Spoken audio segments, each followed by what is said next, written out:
What's going on, everybody? My name's Dave McCrae, coming to you live from the Voiceman Studios in Toronto, Canada. He's Tony Michael in Atlanta, Georgia. This is episode 197 of Two Dudes and Some Bullshit. It's been a while. What did I say? They're back!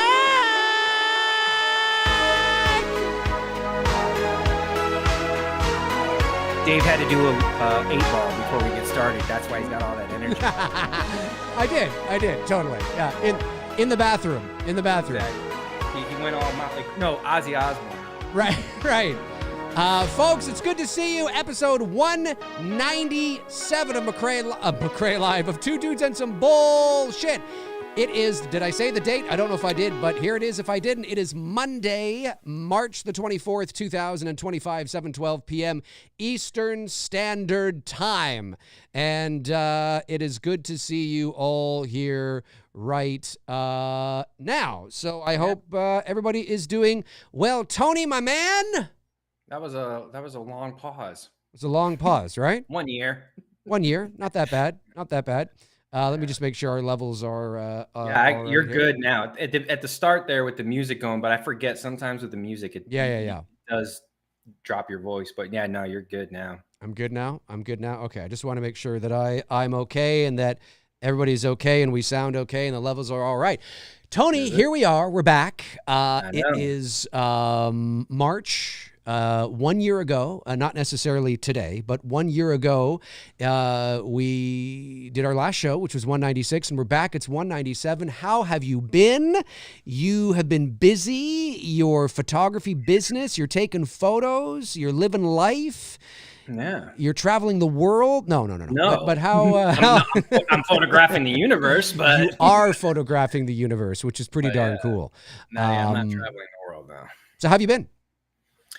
Good. Like you said, business is, going good. The real estate photography, I picked up, now I can officially say it because they came back and they pre-booked me for other stuff. I picked up Ralph Lauren as a client. Great. That was huge. I was like, holy shit, I'm fucking photographing for Ralph Lauren. Like things that I never predicted on my radar as far as career and clients and whatnot. So yeah, they're going to, looks like they want me to do all their storefronts in the Southeast region. The next one they're going to be sending me to is Birmingham, Alabama. I did the 2 here in Atlanta, and then Birmingham is next. And then they're talking to me about Knoxville and also something over in South Carolina as well, too.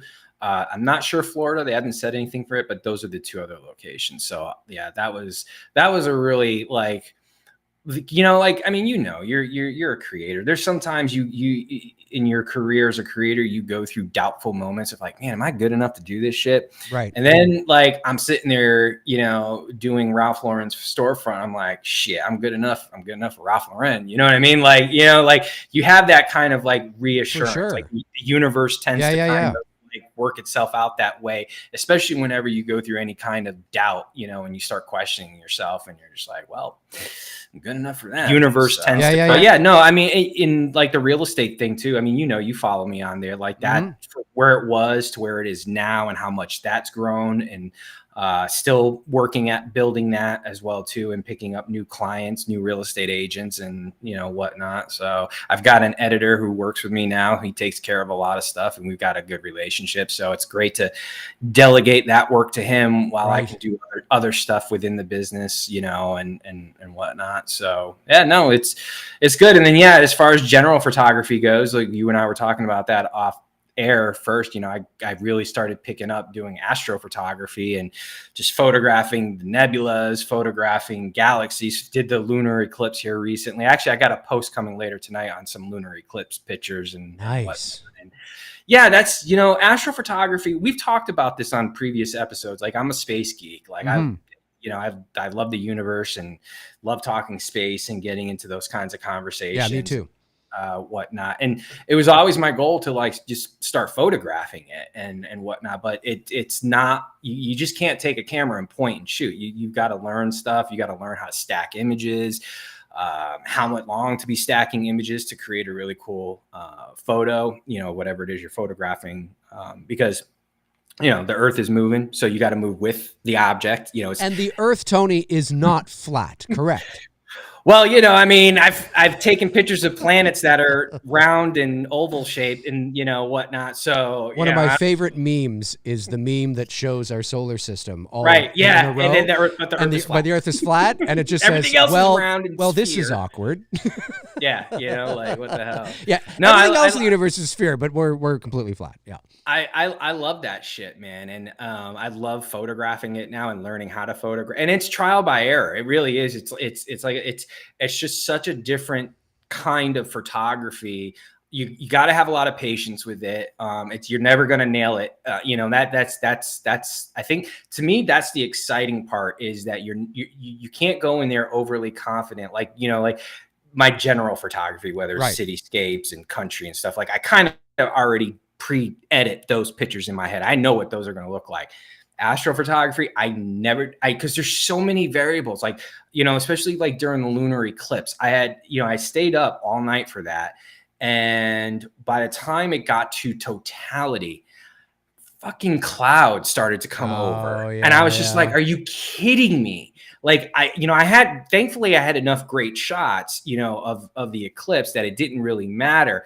But like during the brief part, in totality doesn't last very, if anyone who watches an eclipse, whether it's a solar eclipse or a lunar eclipse, a few minutes. It's a few minutes. And thankfully I had about 10-second gaps, because I was doing about 10 seconds. I had about 2-minute gap, and I was taking 20-second exposures of the eclipse.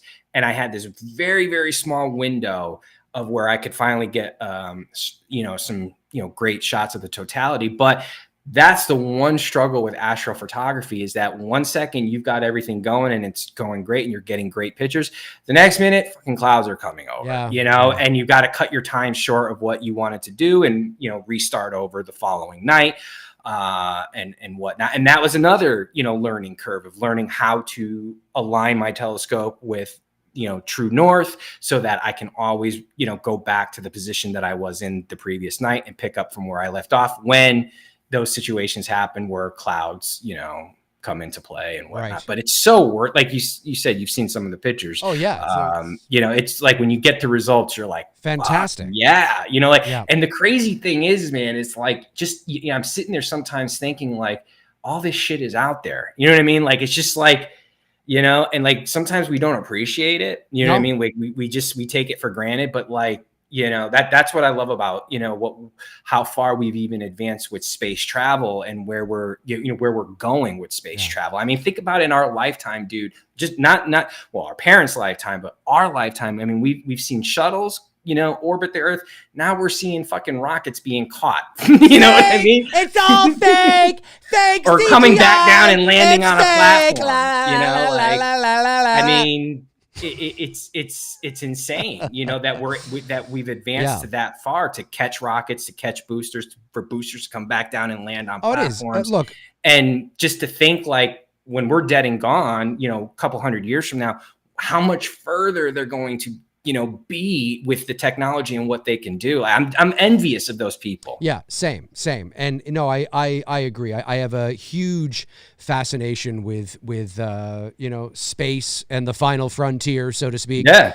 And I think it'd be a great topic to talk about further. Oh, absolutely. We can talk about this all day long. Yeah, 100%. But that's great. That's great that, you've got that going on and your business is doing well. And I like your new setup behind you there, which is great. I like the colors. And we're back. I mean, here we are. We're sitting here. And there's 131 people in the room right now. It's great. Hi, everybody. Yeah. Welcome.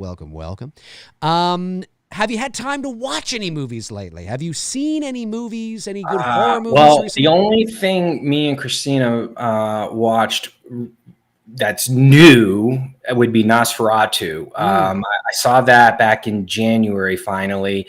It was all right. I loved the cinematography. Cinematography was fucking beautiful. Like, that was just like, wow, this is a beautifully shot film. Yeah. Like, and there's nothing, like, there was just not a scene that, like, the lighting was just like, whew, this is on point. Yeah, it was incredible. As far as the overall like story of what they presented in their modern day telling of it, it was okay. Like, I didn't hate it. I didn't like love it. You know, it was just good. You know, like it's a good film. You know, I didn't scare me. You know what I mean? But then again, I'm so numb to like scary movies now. Although that's not true. That is not true. Did we talk about? Because maybe not, because it's been in the last year. I saw Cannibal Holocaust. Holy hell. Holy hell. I was like, there's not movies that kind of like get me to do this. You know what I mean? Like, not scared, but just like, like, oh my God, that was intense. Well, like, that I mean, was that was intense. It is. I haven't seen it in quite a few years, but it is. For those who don't know, movie. it's also based on, well, it's not based on, that came out first. Actually, that was banned. And then, you know, now you can watch it on Peacock. But if you've seen Green Inferno by Eli Roth, he did an adaptation of that movie as well too. I think that it's the same, if I'm not mistaken. I don't know, I think the but two movies are the same. Cannibal not the Holocaust, same, but just a different telling. Right.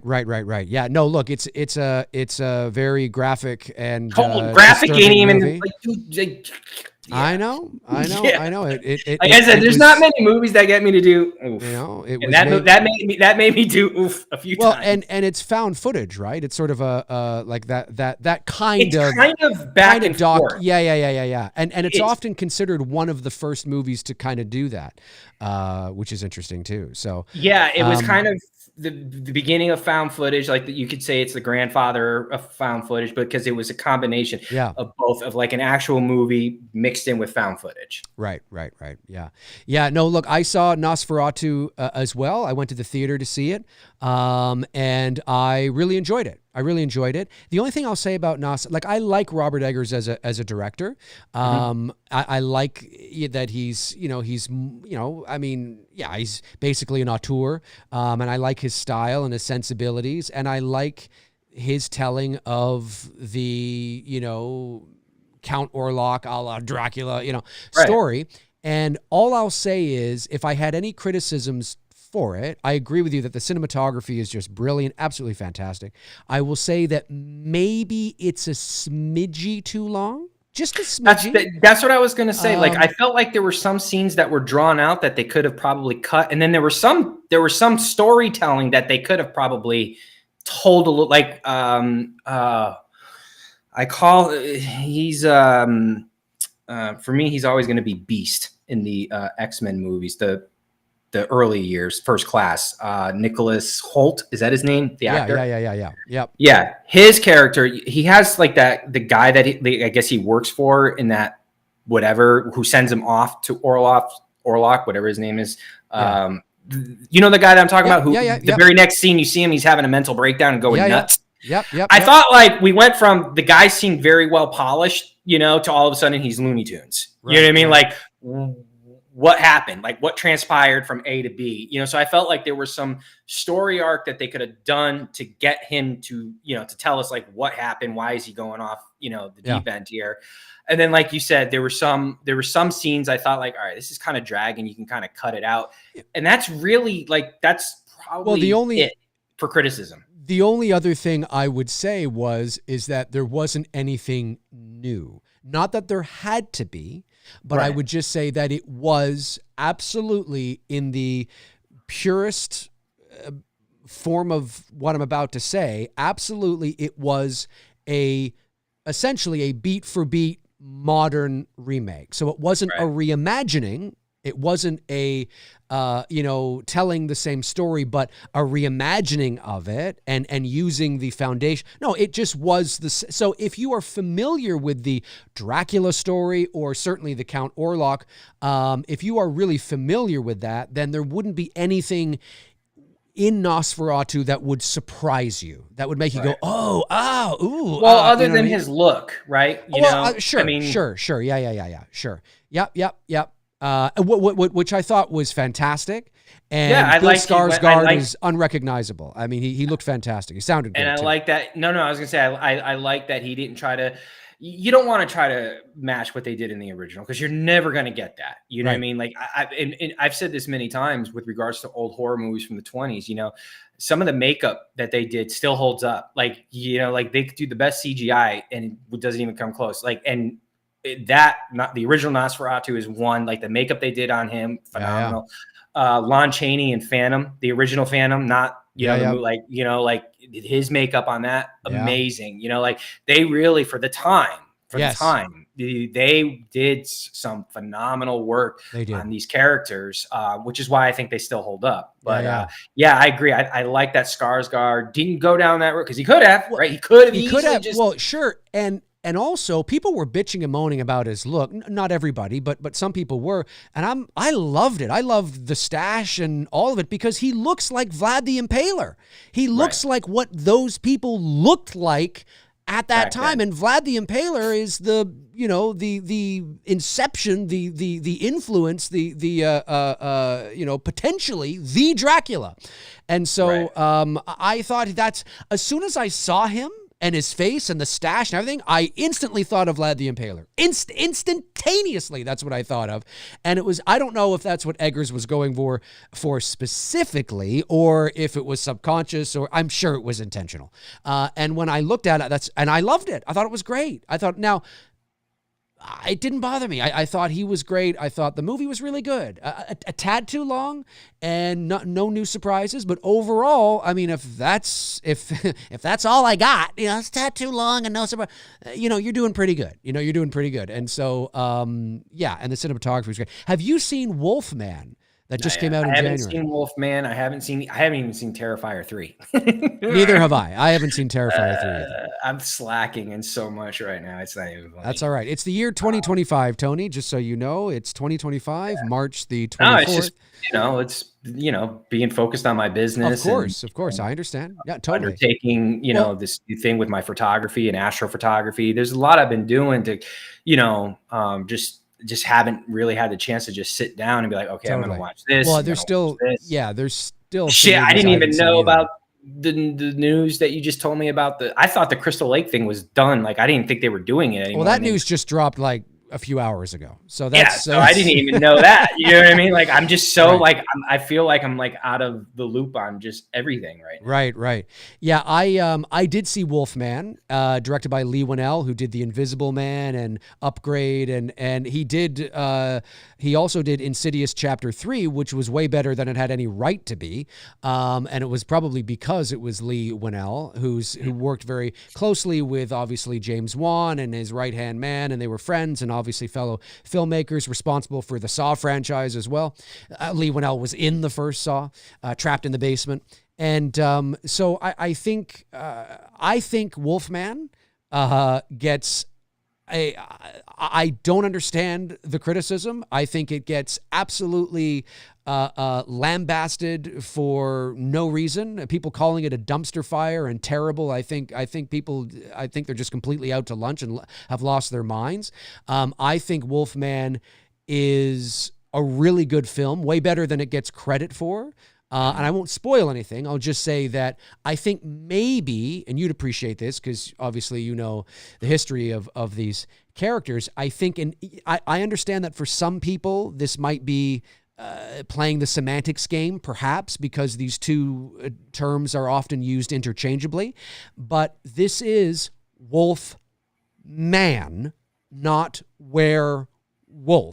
And there are distinct differences between the two. And I think for some people, they were expecting or wanting or hoping for more werewolf, more An American Werewolf in London, perhaps, in terms of how it looks or, you know, whatever the case. I'm not saying everybody. I'm just saying that's sort of what I've seen people bitch and moaning about the way he looked. And for me, I'm like, yeah, he's a wolf man. He's not shape shifting in and out of, he's a wolf man. And I understand that people use werewolf and wolfman, again, like I said, interchangeably. But if you look up the terms, there actually is a distinct difference. And this is Wolf-man. So he has that very hybrid looking appearance to him. And I thought the movie was really good. Look, maybe it's not as good as The Invisible Man, or maybe you didn't like it as much as this. Okay, fine. But Lee Winnell, it's very clear, in my mind anyway, he's got great horror directing sensibilities, and the mood and the atmosphere is great. There's some great creative choices. It's just, I found it a very creepy, claustrophobic sort of movie. Not the best movie I've ever seen in the world, but it doesn't have to be. Not every movie, has to be incredible. You know what I mean? Sometimes it's okay to watch a movie where you go, that was pretty good, and then you go on with your life. You know what I mean? And that's what I thought about this. I was like, that was pretty good. I enjoyed that. Some great creepy moments, some nice shots, great scenes. Oh, that looks pretty cool, But man, was it getting some undue, unjust hate. That was the biggest pile of crap I've ever seen. I'm just like, what? If you think Wolfman is the biggest pile of crap you've ever seen, you've never seen a pile of crap. You know what I'm saying? Right. I mean, a legitimate pile of crap. Black Christmas 2019. For example, I lasted maybe 15 minutes. I did attempt to watch the sequel to Smile. I just couldn't get. I couldn't. Well, I just couldn't. No, I couldn't get to it. I couldn't connect with it. That's too bad. I really enjoyed it. My ADD was on overdrive. It couldn't keep my attention like the first one did. Maybe I just wasn't being fair to it. You know what I mean? I was doing a lot of things that day when I was attempting to watch it. I'll try to give it a second go. I just tried not to. One of the approaches that I took over the last year is just, backing off from shitting on shit. You know what I mean? Yeah, I understand. I mean, I guess it's just easy to be negative. You know what I mean? Especially in today's world. Right. So, if I eventually make it through Smile 2 and it still doesn't land for me, didn't land for me. It doesn't make it a bad movie. It doesn't. It didn't land for me, 100%, right? And listen, funny enough, when I watched Smile a couple of years ago, I really liked it. And I liked the first one. Yeah, and I actually liked it, I think, more than I think Bruce. I think he thought it was okay. I really liked it. And I thought it kind of came by surprise. I was like, oh, this is actually really good, for the kind of horror movie it is. And then when I saw Smile 2, I really enjoyed it. I did. I thought the opening shot with the the opening was cool with what happened to Kyle Gallagher. Yeah, and it's one take, which is really cool. And so I appreciate the filmmaking. I liked the performance from the lead. I thought she was terrific. The ending, I'm a little don't tell me. No, let me get through it. I'm not going to tell you. Like anything, there's some things where you're like, but overall, I thought it was really good. And it was actually one of my favorite movies that I watched last year. And so I enjoyed it. I did. I thought there were some really nice, creepy moments in it. I thought it, like any good sequel should expand what you've already done. You just don't want to do the same thing over again, right? You want to do what you've done, but you want to open it up and expand it.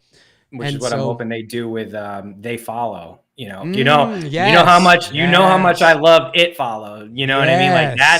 That's easily, I would say, because I've watched it now, I would put that in number 10 in my top favorite horror movies. Just because of all time or within the last. Because wow, okay. I'm going to give you credit on this. The reason why is there was something you said when we talked about it, or maybe it was when we were reviewing it, and I didn't see it from that perspective. And then when I went back to rewatch it again, I was like, son of a bitch, he's right. And that wait. Well, I was. Well, what you were talking about is that what makes that movie so great is that you don't know if it's real, if it's a dream, is it modern, is it in the 80s, is it in you know what I mean? Because I see what you're saying. The technology's there, but you don't, you know what I mean? But you're not inundated with the technology either. You know what I mean? And they're driving older vehicles. The designs of these homes are set almost like it's 80s or 90s. It almost felt like our childhood, but with the technology that we have today, minus social media. Right. You know what I mean? Because they had things in there, like the girl was the birth control thing that was actually like a tablet that she was reading from. So they had some of those, they had some modern stuff in there, but they also had the old school telephones. Yep. Like I said, the cars, but the clothing and the style, dress wear, again, it was more modern. It wasn't it wasn't a period piece. Right. So like when I rewatched it through that, I was like, this is, and not only that, it's such a great, it's an original idea. It's a good movie. Yeah, I agree. The score is fucking nuts. I love the soundtrack to that movie. And yeah, it's one of those, it's kind of like The Conjuring. You know, as far as like modern movies go, those two easily could fit in my top 10 favorite horror movies because they're so well done. Now, again, It Follows is not for everyone. I get that. It's not, you know, a lot of people didn't like it. And that's fine, you know, but to me, it just, the more I watch that movie, the more I'm like, this is a really fucking good film. Well, I think again, watching it from your perspective, the way you were talking about that night made me even look at it differently. And I was like, yeah, I'd have to go back and see what I said specifically, but what I really do like about It Follows, and is something that I do like, and there are other horror movies that do this. Longlegs did this as well, and I quite enjoyed Longlegs. Didn't love it, but I certainly really enjoyed it and thought it was better than people give it credit for. But it may suffer from the hype and the expectation because the marketing was terrific. So the marketing might have had expectations in people's minds, and it didn't meet expectations. But overall, I thought Longlegs was really great. But Longlegs does this. It Follows does this. They Follow will probably do this. I hope so. And there are other horror movies that do this as well. And that is, I mean, everybody who knows me knows that I am a stickler for terrific mood and atmosphere. And I say it so much that it kind of just probably becomes just you don't really think about what it truly means. And I love horror films, or any movie. It doesn't have to be a horror film. But I love movies that create, but especially horror films, that create an eerie atmosphere that is always there from the beginning of the movie to the end of the movie, no matter what is happening on screen. There doesn't have to be anything scary happening. It can just be two people sitting in a room talking. But there's always this overarching, there's this very eerie feeling that is just there through the entire film. And that's done through, the way it's shot, the angles, the lenses they choose, the pacing of the film, the lighting of the film. There's many ways that you can instill that and create that. But I love when movies do that. Mood and atmosphere doesn't necessarily, has to be dark all the time and thunder all the time and lightning all the time and creepy dark hallways all the time. I mean, sure, that creates great mood and atmosphere, but you can have terrific mood and atmosphere during the daytime with the sun shining. And, for sure. and there are great movies out there. That Hereditary is one where there's just this this constant eerie, even when it's just two people sitting in a room talking, there's an eerie feeling to the picture. It's just an eerie, The Shining is amazing at that, right? The Shining has this eerie feeling just all the way through the movie. If it's just, I mean, even when Jack at the beginning is sitting in the office, the movie just feels weird. It feels eerie. It feels creepy. Everything's creepy and weird. Now that's designed that way. Well, Kubrick did that intentionally. He wanted you to feel uncomfortable. Of course. Right? And so those things, when directors do that, there's a reason for it. We did it to some degree with, the Billy films. And so, and that's how I have always wanted to approach my films, is because that's what inspires me. That's what I love, films and stories that will what's the word I'm looking for? Will take off? No, will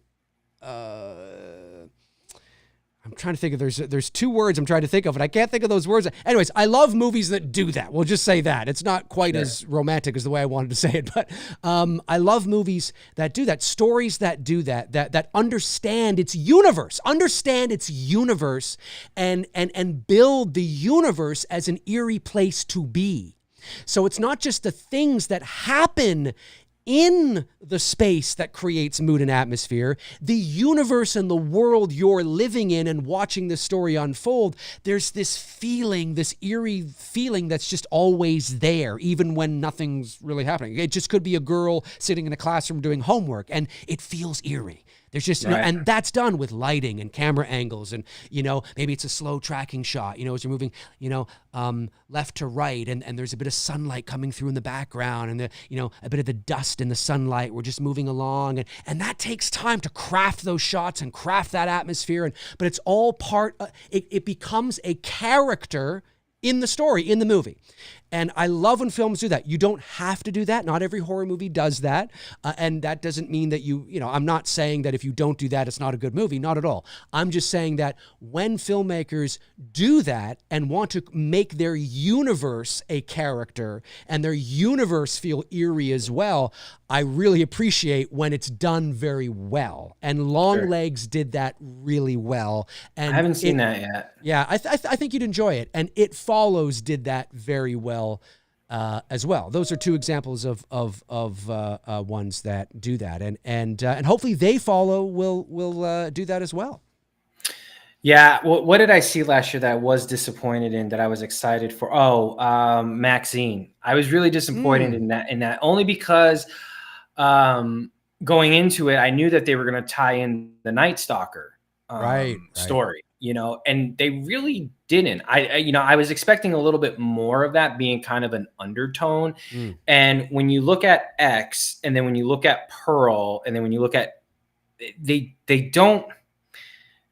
tones of the films, like X is very gritty, very in your face. And I really liked that. That's what I really liked about that film. It was like Texas Chainsaw Massacre meets porn, but not, over the top, right? You know what I mean? But there was just a grittiness. There was a 70s style grittiness that they did to that film, which was really good. Pearl was okay. It wasn't as good for a sequel. I thought okay, it's not bad, but Maxine it didn't land. When I finally saw it, I was just like, I haven't seen Maxine, but I have heard people say that it sort of was underwhelming for them and not what they expected coming off of Pearl. No, and I'm thinking man, you're using the Night Stalker case as kind of a subplot to this story. I was expecting batshit craziness, to be honest with you. I was expecting going back to what X was, in your face. Here we go, and it was a lot more tamer than that, and I was just a little bit disappointed. I haven't trying to think what did I last year? I would say last year was more the year of documentaries for me. I saw a lot of great documentaries, but I have not watched a lot of new movies. I'm just so far behind on that. That's okay. That's all right. There's lots of movies I haven't seen yet either that people are raving about or not raving about. So The Conjuring, you and I are both huge fans of that first Conjuring movie. I like The Conjuring 2 enough. I do. I think it's pretty good. It's a good popcorn film. Yeah, I don't like it as much as the first film. I was not a fan of The Conjuring 3 and The Devil Made Me Do It. Don't get me started. But they are doing The Conjuring 4, and they're shooting it now, I think, or I don't know how far they're into production they are. I think they're almost done. No, they're wrapped. Are they wrapped? Yeah, she posted and he posted something their final days there. They're done. I'm excited for it. Well, I believe it's the same director that did the third movie. So I always believe people deserve a second chance, right? For sure. Maybe he tried something with Conjuring 3 that, and one, because I know that story in and out, that I was going into it with a different expectation because I had done reports in high school on that story of Arnie Johnson and The Devil Made Me Do It trial and whatnot, and how all that went down and the possession of the little boy. And there was so much that they left out. And then the whole detective thing and detective thing, meaning Ed and Lorraine, more or less, going on a detective, hunt with the police officers and whatnot. And then there was things that they brought in that timeline didn't happen. During that case, Ed didn't have his heart attack till late 80s, early 90s, and he was wheelchair bound. That happened, but not during that case. That not even close. So when that happened, I was like, what the fuck? All right, what I get it, creative liberties and whatnot. So when it comes to this film, I'm hoping that he decides to say, you know what, I took a shot It didn't land. Let me bring it back to the basics of what made the first Conjuring good. Hearing the stories, how the last 30 minutes of the film is going to be a tribute to The Exorcist, not a ripoff, and I like that they're openly saying that, so that we already know going in, like, okay, we know that the last 30 minutes of this movie is going to be a tribute to The Exorcist. We get that. So I'm expecting to probably see some things that we saw in The Exorcist that are probably going to happen, during obviously the possession and it's interesting to decipher what that means, right. A tribute to The Exorcist. Well, what do you mean? We're going to see, the power of Christ compels you. I'm sure something like that, right? We might even see from the photos, obviously this, it's not a secret. It's out there. We know it's Lorraine who's possessed. So I'm assuming you're going to see probably. Wow, okay, yeah, you didn't see the photos? No, I didn't see the photos. She's possessed. Now, I don't know. Again, I'm just basing it off of what maybe it's a red herring. Maybe right. Maybe it's not a deep fake. It's a fake out, right? Like, maybe you think it's her. Yeah, she's sitting in a chair and she's like, she's possessed and whatnot. That's what the story photos going with. Now, maybe it's not, maybe it doesn't turn out to be that. I'm just basing off of what I saw. Right. I think, for me, when it came to The Conjuring 3, I just found that the beginning of that movie, and I'd have to go back and watch the beginning of the first two movies, but look, I think James Wan is a really good, like his, friend Lee Winnell. I think Wan is a very good horror director. He has good horror sensibilities. What I mean by that is that he understands nuance. He understands that, sometimes less is more, and sometimes maybe, he has a really good grasp on the tools in the tool belt that often make great horror films. And when I watched The Devil Made Me Do It, The Conjuring 3, the first, every great horror movie, in my opinion, you don't want to peak too soon. Right. It's a roller coaster, and that doesn't mean you can't have something scary happen in the beginning of the movie. Okay, fine, but you don't want to have balls to the wall, batshit, wild, insane, crazy stuff going on in the first 10 minutes of your movie, because then you have that was my disappointment with the third film, because when we see the opening of that movie, the kid's possessed, and I'm like, well, wait a second, there's a lot that led up to that you should have told. Sure, but and seeing all of that, but just how crazy it got and the effects and everything going on happening, you have nowhere to go emotionally for your audience. A great horror movie is like, not to sound cliche, but it's true what I'm saying. It's like a roller coaster. And so, because you're playing with your audience's emotions, you're tapping into their psyches, you're taking them on a journey emotionally. And if you peak in the first 5 minutes of the movie where everything's crazy, wild, crazy, people throwing through the walls and dishes flying and everything's just crazy, where do you go from there? So if you show that kind of crazy later in the movie, it doesn't mean anything. It doesn't affect you. And we've already seen that. I've already experienced that. I have nowhere to go emotionally. And I found that with The Conjuring, The Devil Made Me Do It, it just peaked so early that in terms of my emotions and my, wanting to feel eerie and it didn't. I've already, like, it's premature ejaculation, folks. It just that was it. I mean, it was over and it was done, and what they should have done is done a slow burn with the kid, of everything what that kid went through. That would have gotten you hooked in, because now you're attached to this kid. You don't want to see anything bad happen to this kid. And then your big payoff is the possession, the exorcism, everything that went down. Segue that into the very next scene, the next day, whatever, to Arnie having his moment where he blacks out, kills the guy, this, that, and another. And then you could have made the trial more of a footnote at the very end of the film. You didn't have, I wasn't really interested in the trial. We all know. I mean, you could look it up. I mean, you just look online and see what the jury said, what everything, you know what I mean? But they spent so much time focused on that, and Lorraine on this detective adventure and this, that, another. And I was just like, oh my God, this is not even, there was such a missed, The story itself is good enough. If they just stayed with the story of what was going on with the kid and how all that went down, that's more the story. And then your payoff is Arnie becoming possessed because he's saving the kid, which is what we have to believe what happened based on Ed and Lorraine's, case files. Right. And, then boom, the next day, the incident happens. And then, from there, you can just do a fade to black and text, after this incident, this became the first case where The Devil Made Me Do It. Possession was done in the United States. And that's it.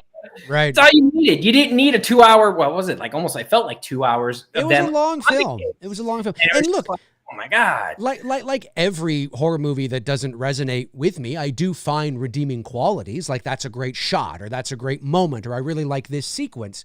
But overall, I was extremely disappointed. You could really feel the change in horror sensibilities. You could really feel the change in the director's chair. You could really feel that this director was working with a different set of tools.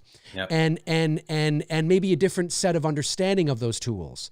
But I mean, who knows what kind of notes came down from, the studio. Yeah, there's always other chefs in the kitchen, right? Well, that's the thing. And unfortunately, us being two middle-aged guys, we grew up in a different era, and today kids and teenagers want in the first 5 minutes of their movies, and it's like, okay, I guess we got to put. Someone here in the chat room pointed out, and I agree with him. Dean Reiner says, and I agree with him. One of the best possession trial movie, if you're going to do that, was The Exorcism of Emily. That was a good movie. Amazing movie. They did it right, where it's like they didn't overbear you with the trial. They gave you enough of the trial, but enough of the possession to where this is really fucking good. Yeah. You know what I mean? And it's a more of a horror drama. Right. But I agree. I saw that movie in the theater when it came out back in 2005, and I really liked it. No surprise, right? I mean, it's got that slower burn, eerie, And I don't know what he was trying to do with Devil Made Me Do It. It just felt like he spent way too much time on the trial shit. And then Ed and Lorraine are off on some fucking adventure that had nothing to do with what the story was supposed to be about. But so I guess we'll see. We'll see what that last 30. And I get that. That's hype, right? Oh my God, they're paying tribute to The Exorcist. I get that. That's hype.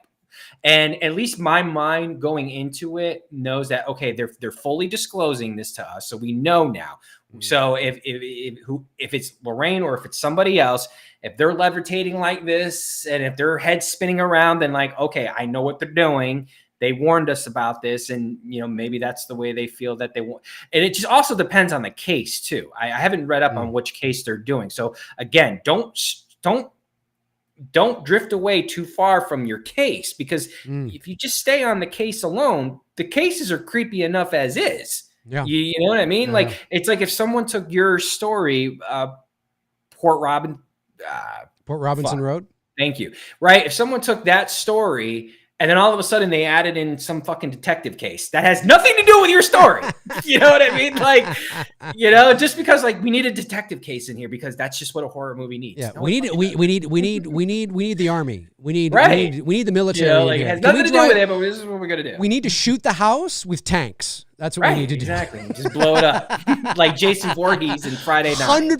That's what I've got in my script, Tony. Exactly. I've got a military scene, and the kids are all at the house, and squibs everywhere, and it's amazing. It's a 38-minute scene. No, well, I do obviously. I wish them.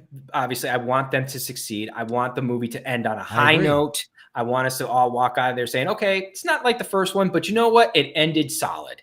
That's it. That's all you can ask for. The longer a series goes on, that's all you can ask for. And look, if a movie, when you get to 3 and 4 and 5 and 6, is it possible that you may get a sequel that is like, wow, that's oh my God. You mean like Halloween 4? Halloween 4, I wouldn't say that was incredible. I'm already starting trouble. You brought up Halloween, you son of a bitch. No, but it's not impossible. But it is, most horror series, whether it's slashers or paranormal or whatever, most horror series are diminishing returns. And so, the best you can do is go in and hope for plan for the worst, hope for the best. And if it turns out to be, that was pretty good. It doesn't have to be, well, it wasn't, it was all right. It was pretty good. Then great. You know what I mean? And hopefully The Conjuring 4 will be not bad. I don't know if you've seen Insidious 5, but I actually liked Insidious 5 more than I thought. Isn't that on Netflix? I don't know if it's on Netflix, but it's certainly on Prime or wherever. I'm sure you can get it. I thought it was better than I was expecting. That's the one where he directed it too, right? Yes, he directed it, and they brought back the same kid, Dalton, like the same actor who played him when he was like 10. The same actor comes back, so that gives it some credibility and some authenticity. And I was expecting to hate it because of a few people that I trust that were like, eh. And so I watched it, and I was like, maybe my expectations were so much in the gutter that I actually. Well, let me ask you this question. It surprised me. Yeah, I've only seen the first 2 Insidious movies. Do I need to see 3 and 4 to watch 5, or no? Not really. I don't think so. But I will say that 3 is directed by Lee Winnell, and it is way better. I don't think it's as good as the first 2, but I think it's way better than, like I said at the top of the show, it had any right to be. I was very surprised. I watched the trailer. I'm like, oh, this is, but it's very clear there's a competent horror director in the director's chair for this movie. And it's the 3rd installment, so it's going to be diminishing returns sort of probably anyway, because that's just naturally happens when you get to the 3rd installment. Yeah. But you put somebody else in the director's chair who's not quite working with the same horror tools from the same horror toolbox, and it could have been far worse. And so that's what I mean, where I was like, actually, Insidious 3's not bad. It's actually, I was like, oh, that's actually pretty good. The Last Key, the 4th one, whatever I've seen, I haven't seen it. But yeah, so yeah. And I hear they're doing another Insidious, I think, because it made so much money. It made so much money. These movies just churn out, make so much money. Yeah. But yeah, anyway, let's see what the chat room is. Hey, did I hear? Maybe you can confirm this. Is maybe, I don't know if it's legit or it's just, again, being out of the loop here for a while. Is Peacock doing a Halloween series, or is that just bullshit? Okay, so Peacock is owned by Universal. So and from what I heard, if you can correct this, what I heard is that they're trying to go back to 78, like in that period. Yes, I think something like that. Miramax has the rights for the television series. Okay. And so it's been in limbo now for over a year. There was an announcement in 2023 about how, they want to do a TV series. That's what's next on the block. Miramax is involved, and, they're thinking about, doing something involving going back, whether, but we really don't. I mean, there's a lot of speculation. There's a lot of sort of little nuggets, but what exactly they're doing, nobody has any idea. Nobody knows. Nobody knows what the hell they're doing. They could be doing anything. And since it's been a year and a half and there's been nothing coming out of anywhere, it could be completely different by now. So it was all just smoke then. It wasn't like... Well, it was far more smoke than there was fire. But the fire part of it was... Miramax has it. This is definitely what they want to do, but whether they actually end up going through with it or not, who knows? Some people have speculated that maybe they're waiting to see how the Friday the 13th series does.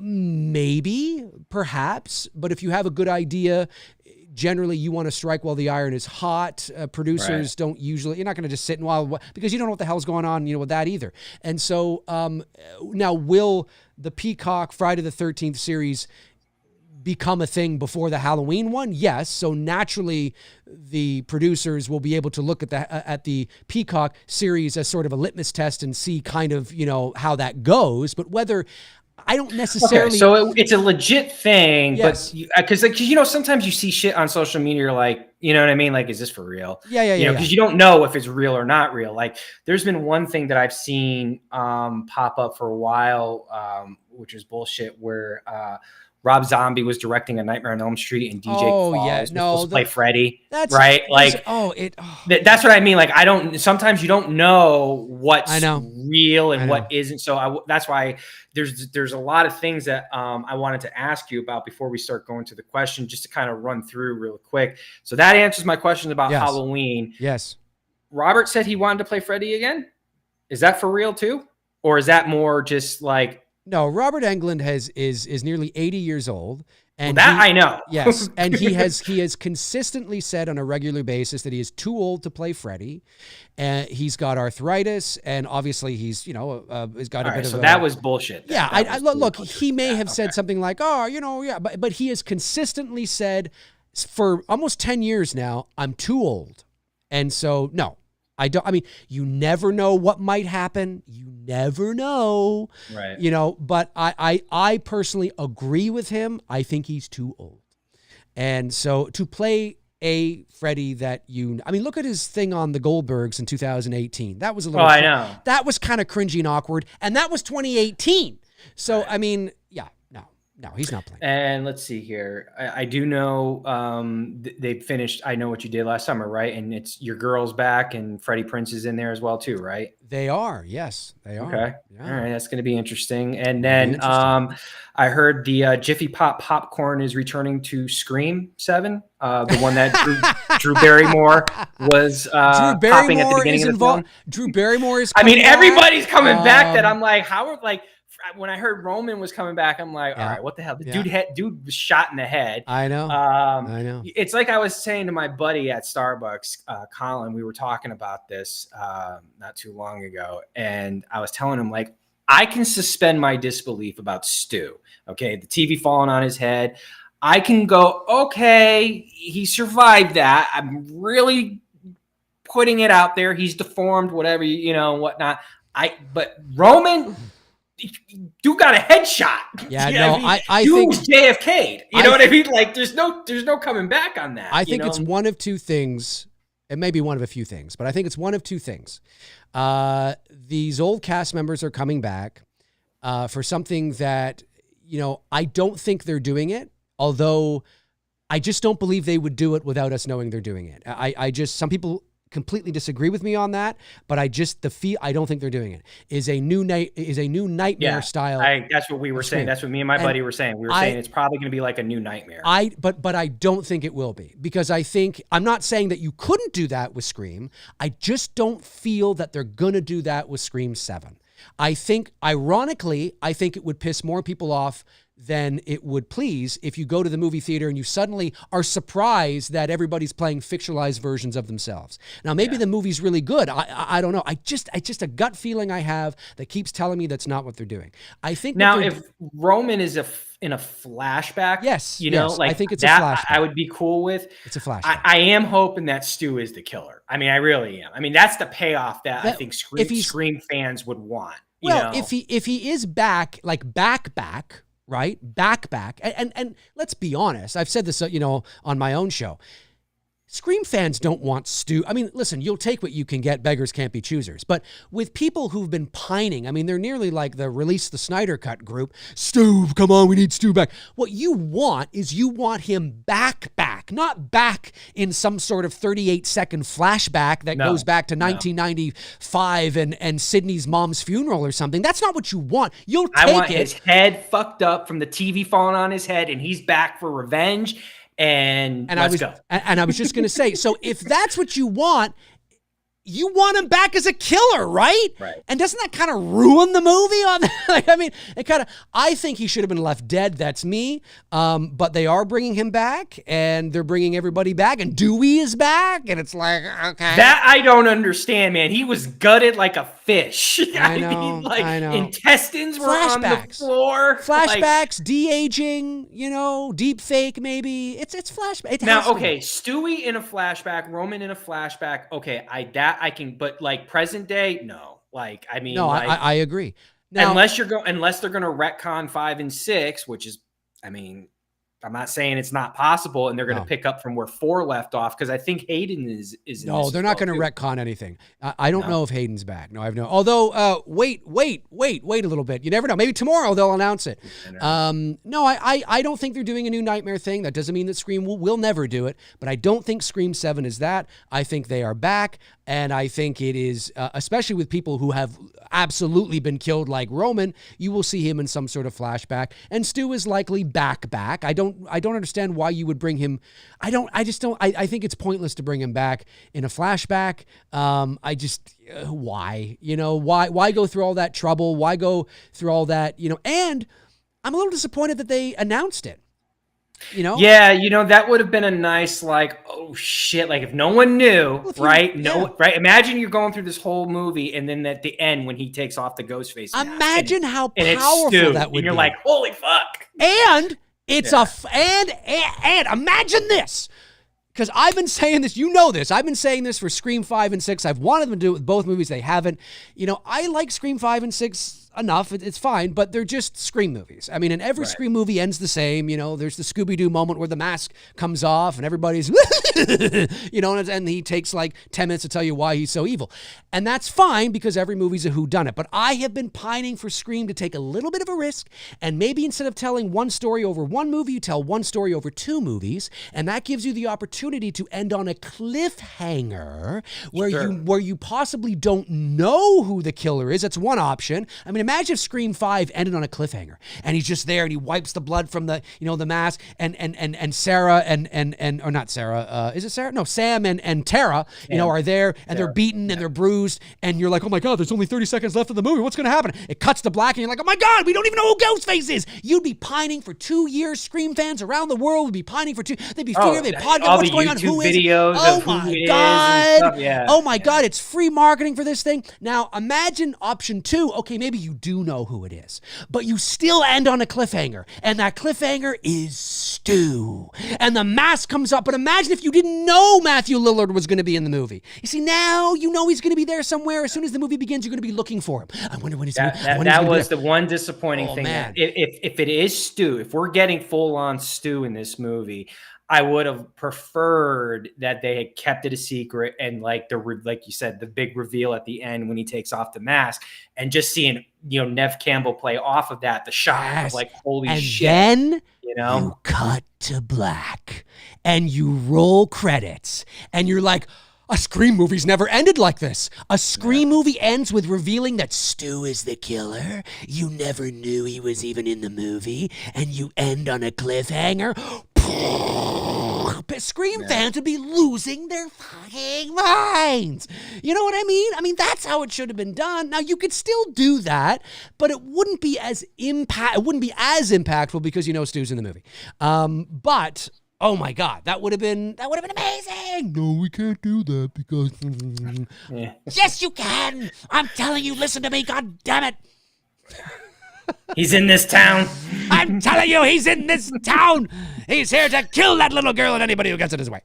Damn straight. All right, let's go to some questions. All right, let's go to some questions. Now, I know some super chats did come in, just a couple of them, though, so let me just quickly get them.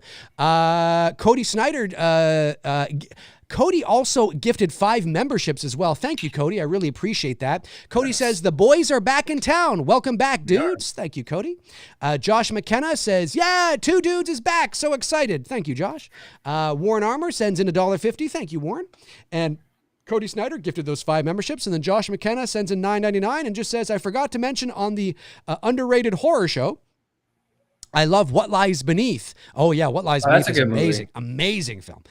Don't hear it talked about much. Michelle Pfeiffer is my favorite actress. Do you guys have a favorite movie of hers? Well, Tony's probably going to say maybe Batman Forever. I don't know. But I'm Batman Returns. Excuse me, Batman Returns. Thank you. But I would say I do really like What Lies Beneath. I like What Lies Beneath. Yeah, great film. Yes, I do like Batman Returns. I also like Dangerous Minds. That's a really good movie. Gangster's Paradise. That's right. That's where Gangster's Paradise. That's right. The song Coolio. Was it Coolio?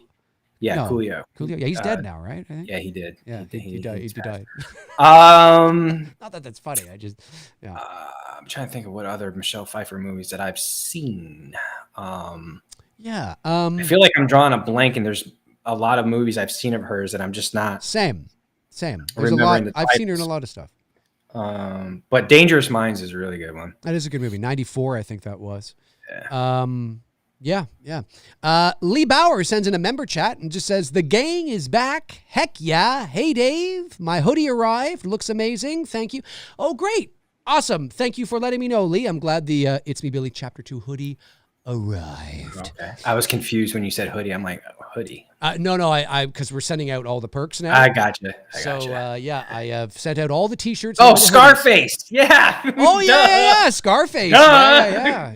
I'm telling you, I knew I was going to forget a big movie of her. Yeah, Then if I'm having to pick a movie, then for sure. I mean, I love Dangerous Mind, but it's fucking Scarface. Yeah, it's good. It's good. I mean, that's almost like saying, name your favorite Jodie Foster movie and forgetting Taxi Driver. The thing is, if someone said Al Pacino, my brain would have gone Godfather, Scarface, right? Heat. You know what I mean? Like, Heat is so good. I'm not thinking of Michelle Pfeiffer, and she's not the first to come to my mind with Scar, but yeah, she is in Scarface. Right. So. She is. Yeah. She is. Let me see here. Okay. If you see anything, Tony, feel free to. Let me just see. A lot of people chatting. There's 143 people in here at the moment. There was 150. Folks, if you have not hit that like button, hit that like button. If you're not subscribed either, you might want to think about it. Just saying, if you subscribe, a Brinks truck will pull up to your house and... Yeah, what is that now? Because I've been off of YouTube for a year. What is that members thing? Like, how does that work? So I used to have Patreon, and I got rid of my Patreon because I thought YouTube membership would be easier to because it's all on YouTube, right? And so it would be easier, like rather than going over to Patreon, it's a different platform and all that kind of stuff, and then everything is here on YouTube. So same kind of perks and stuff. Same kind of thing. And so people join for a monthly fee, and you get perks. So I do a horror movie nights show, watch along show. I do member only Q&As. Haven't done a Halloween show in a little bit because there really hasn't been any Halloween news, but I do have a Halloween show called One Good Scare. So when the Halloween news picks up again, obviously that's a member only show. And then of course, if you become a member, no matter what tier, I just have 2 tiers. No matter what tier, your name will be highlighted green in the chat, and you'll get a little emoji or a little, like a little emoji beside your name. So if you see people's names with green, or their names are in green with a little emoji, those are channel members. And you can send in a member chat, which is what Lee did. So a member chat is not something you have to pay for. It's part of your subscription to the channel every month, and it highlights so I can see it, and highlights green. So it's pretty cool. It's pretty cool. And I think we have close to 100 members, which is really awesome. Nice. Yeah, it's pretty awesome. And there's always room for more. Just saying. Always room for more. Always room for more. You never know. There may be a 2 dudes perk. I'm just saying. Maybe. You never know. We might think of something. Aaron Click says, Dave, any idea when we can expect the It's Me Billy 2 Blu-ray should arrive, ballpark time frame? Great question. So we are currently in the middle of completing the behind the scenes featurette. And then we have to record the director's commentary. And then once that's done, we ship everything off. I'm hoping this spring, right? Like, April, May, somewhere in and around there is what we're aiming for. So, but we will keep you posted as usual. But believe it or not, we're getting all the perks off this time much faster than we did with chapter 2 or, chapter 1. Okay. Let me see here. Jeff asked, have we seen Beetlejuice? I did. I finally saw it not too long ago. What did you think of it? This is all right. I like that Burton stuck to a lot of what he did in the original film, practical. Clearly, you can see some of it in the film. Did we need it? No. But was it cool to kind of see some familiar faces again? Yeah. You know what I mean? Like, it was, yeah. Just kind of. I didn't dislike it. I didn't go, oh my God, this is the greatest thing ever. Yeah. It was cool. What did you think of? I actually really liked, and I know I'm not the demographic for it necessarily, but I really liked Jenna Ortega in Wednesday. I thought that actually was a pretty cool show. I thought we talked about that. Did we talk about that? Maybe we did talk about it. We were still on when that came out. Yeah, no, Wednesday was good. Yeah, it was really good. Yeah, and they've done season 2 now, so I'm looking forward to it. Isn't she like about to do another big IP? Like she's getting attached to some big IPs here. Did I not call it? When we watched Scream 5, I had no idea who she was. I had no idea who she was. And I said she's going to be a star. Oh, big time. You know, she's Wednesday, Beetlejuice, Scream, and there was something else I thought she was an X. X, that's right. There was another franchise that I could have sworn I recently saw her name pop up, or maybe someone do a YouTube video on or whatever. I don't know. But yeah, she's enjoying life right now. That's for sure. She is. Yeah, I'm not sure what film that was. Adam Carl Green says, "What are the episode 200 plans?" Don't know. Oh, that's right. She's Brooke. Thank you. She's doing another remake, right? Oh, single white female. Single white female. That's right, because I saw the memes on that because they weren't two white chicks. So right. Yeah, that's right. That's what it was. I gotcha. So actually, I really like that original. Like there's some really good '90s thriller films. Single White Female is one of them. That is such a good movie. Yeah, it is a good movie. It falls in line with another one in that time frame that was really good. Sleeping with the Enemy. Oh yes, with Julia Roberts. Have you seen Shattered?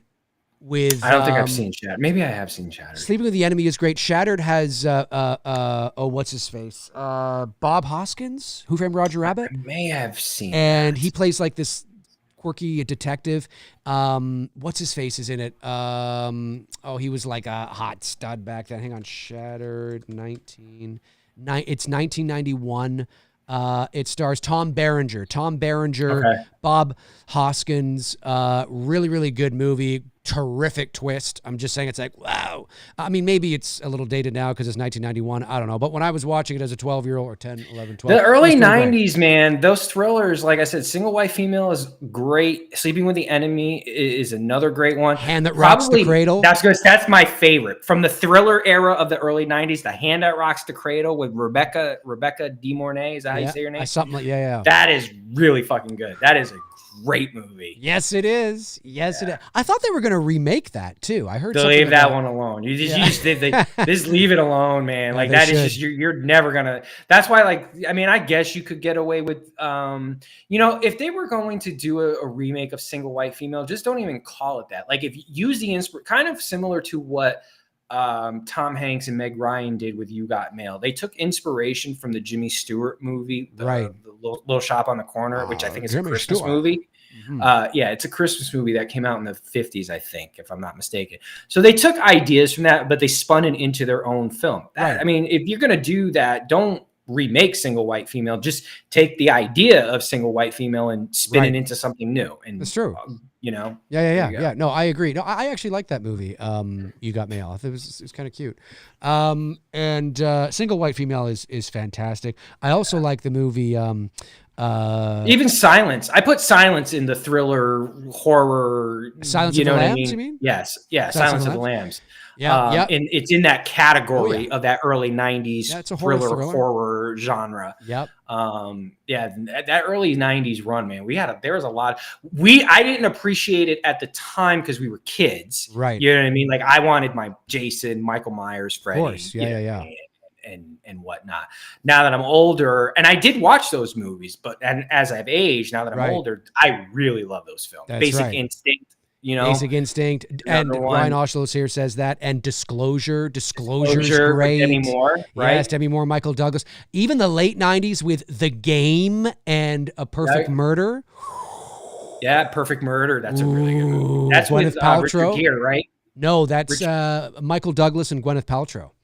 I thought that was Richard Gere. You're thinking of Primal Fear. Primal Fear With Edward Norton, I think, right? Right. That's what I'm thinking. Yeah, that's a good movie too. Yeah. No, A Perfect Murder is the one that's based on the Hitchcock film, which was based on the play Dial M for Murder. And that's the one where his wife's having an affair and he catches on to it. And he's a very wealthy guy and he hires somebody to murder her. when he's not home, and he's covering all his tracks, and he has an alibi and all that kind of stuff. But she defends herself, and it goes awry. And now he's like, oh shit. You know what I mean? And so it's not really a perfect murder, right? It's a great movie, great late 90s film. Another one here that someone mentioned, Unlawful Entry with Kurt Russell yes. What's his name? Ray Liotta. That's a really good movie. Who's the girl? Who's the wife in that movie? I forget her name. Is it Minnie? No. Is it Minnie Driver? I was going to say that, but I don't think it's her. No, I don't think it is. Unlawful Entry. It's, Unlawful Entry. It's Madeline Stowe. Okay, right. Fear, Madeline Stowe. Wahlberg and and Reese. That's a good thriller. Yeah. That's a really good thriller. That is good. Donnie Darko, another one. Yeah, Donnie Darko. Did you ever see The Game? David Fincher's The Game? I have. Great. That's Michael Douglas. That's right? Michael Douglas as well. Yeah. I love that film. Yeah, 90s, man. There were some good films in the 90s. There was some good stuff. It doesn't. I mean, we talk about the 80s a lot, but man, the 90s. You know, the 90s to me. When I think of the 90s, I think of like the thrillers. I think of the action movies like Armageddon and Face Off. Of course, yeah. Gone in 60 Seconds was more like late 90s, early 2000s. But that's what I think of. You know, the 90s didn't have the great slashers. You know what I mean? Or like pop culture movies like the 80s did, right? But the 90s is a very good, very good decade. I'm only thinking of that is because I finally watched it's now like one of my favorite television shows of all time. I finally watched The Big Bang Theory. Okay. Have you ever watched that? I have not. Oh my God, I'm obsessed with that show. I am obsessed with that. First of all, Sheldon is me in real life. Hates people, like literally hates everything, hates everyone, doesn't want to get near anyone, very particular in his ways. Right. I'm like, this is me. Like, that is who I am. And so you can resonate with it. You can connect to it. Minus Sheldon's intelligence, because I don't know physics. Right. But the personality quirks, 100% too. If those who know me can vouch, like, that is him to a T. Right. 100%. Absolutely love that show. But young Sheldon takes place during that late 80s and it gets into the early 90s. And, you know, there's just some references in there that I was like, oh shit, I forgot about this shit. You know what I mean? Like, just like, I forgot like this movie or that reference or this song or whatever and whatnot. Like, because you spend so much time in like kind of like one area, you know, like for me with music, a lot of it for me is in the 80s and movies are in the 80s as well too. But then all of a sudden I'm like, well, shit, there's this whole fucking decade here in the 90s that it's a really fucking good decade. Yeah. If you haven't seen it yet, I recommend you watch it. You can watch it with your girlfriend too, if she might be into it. I was blown away by this. I've contemplated talking about it, like doing a show on it. I was blown away by this for a couple of reasons. So there's a show on Netflix that everybody's talking about. It's called Adolescence. And it is a 4-part miniseries. It's a British show. And every episode is about, 45, 50 minutes long. So it's about an hour. Actually, I think the first episode is over an hour. It's called Adolescence. It's called Adolescence. It's about a kid. So it's a drama, okay? And it's about a kid that has been accused of murder. That's not a spoiler. That's in the trailers. But here's the thing, dude. Here's the thing. I am blown away by the technical achievement of this. I've never seen anything like it. Every single episode, and this is not a trick. They're not faking this. They're not, because something like Birdman, there actually was some stitching going on.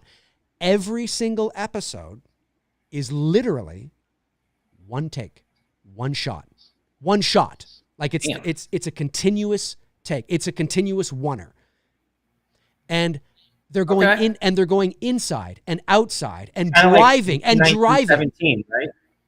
Well, yes, but imagine a whole movie being like that, right? Okay. Like an entire 1917 was the entire film shot in one take? I think it was a oneer. I think that was a oneer as well. I think there's a oneer in it, but I would be, I have to watch it again. I know a big part of the movie is a oneer. I can't say the whole film, but I think a big part of the movie is a right. oneer. And I need to know sort of more about how that was done. But this is one take.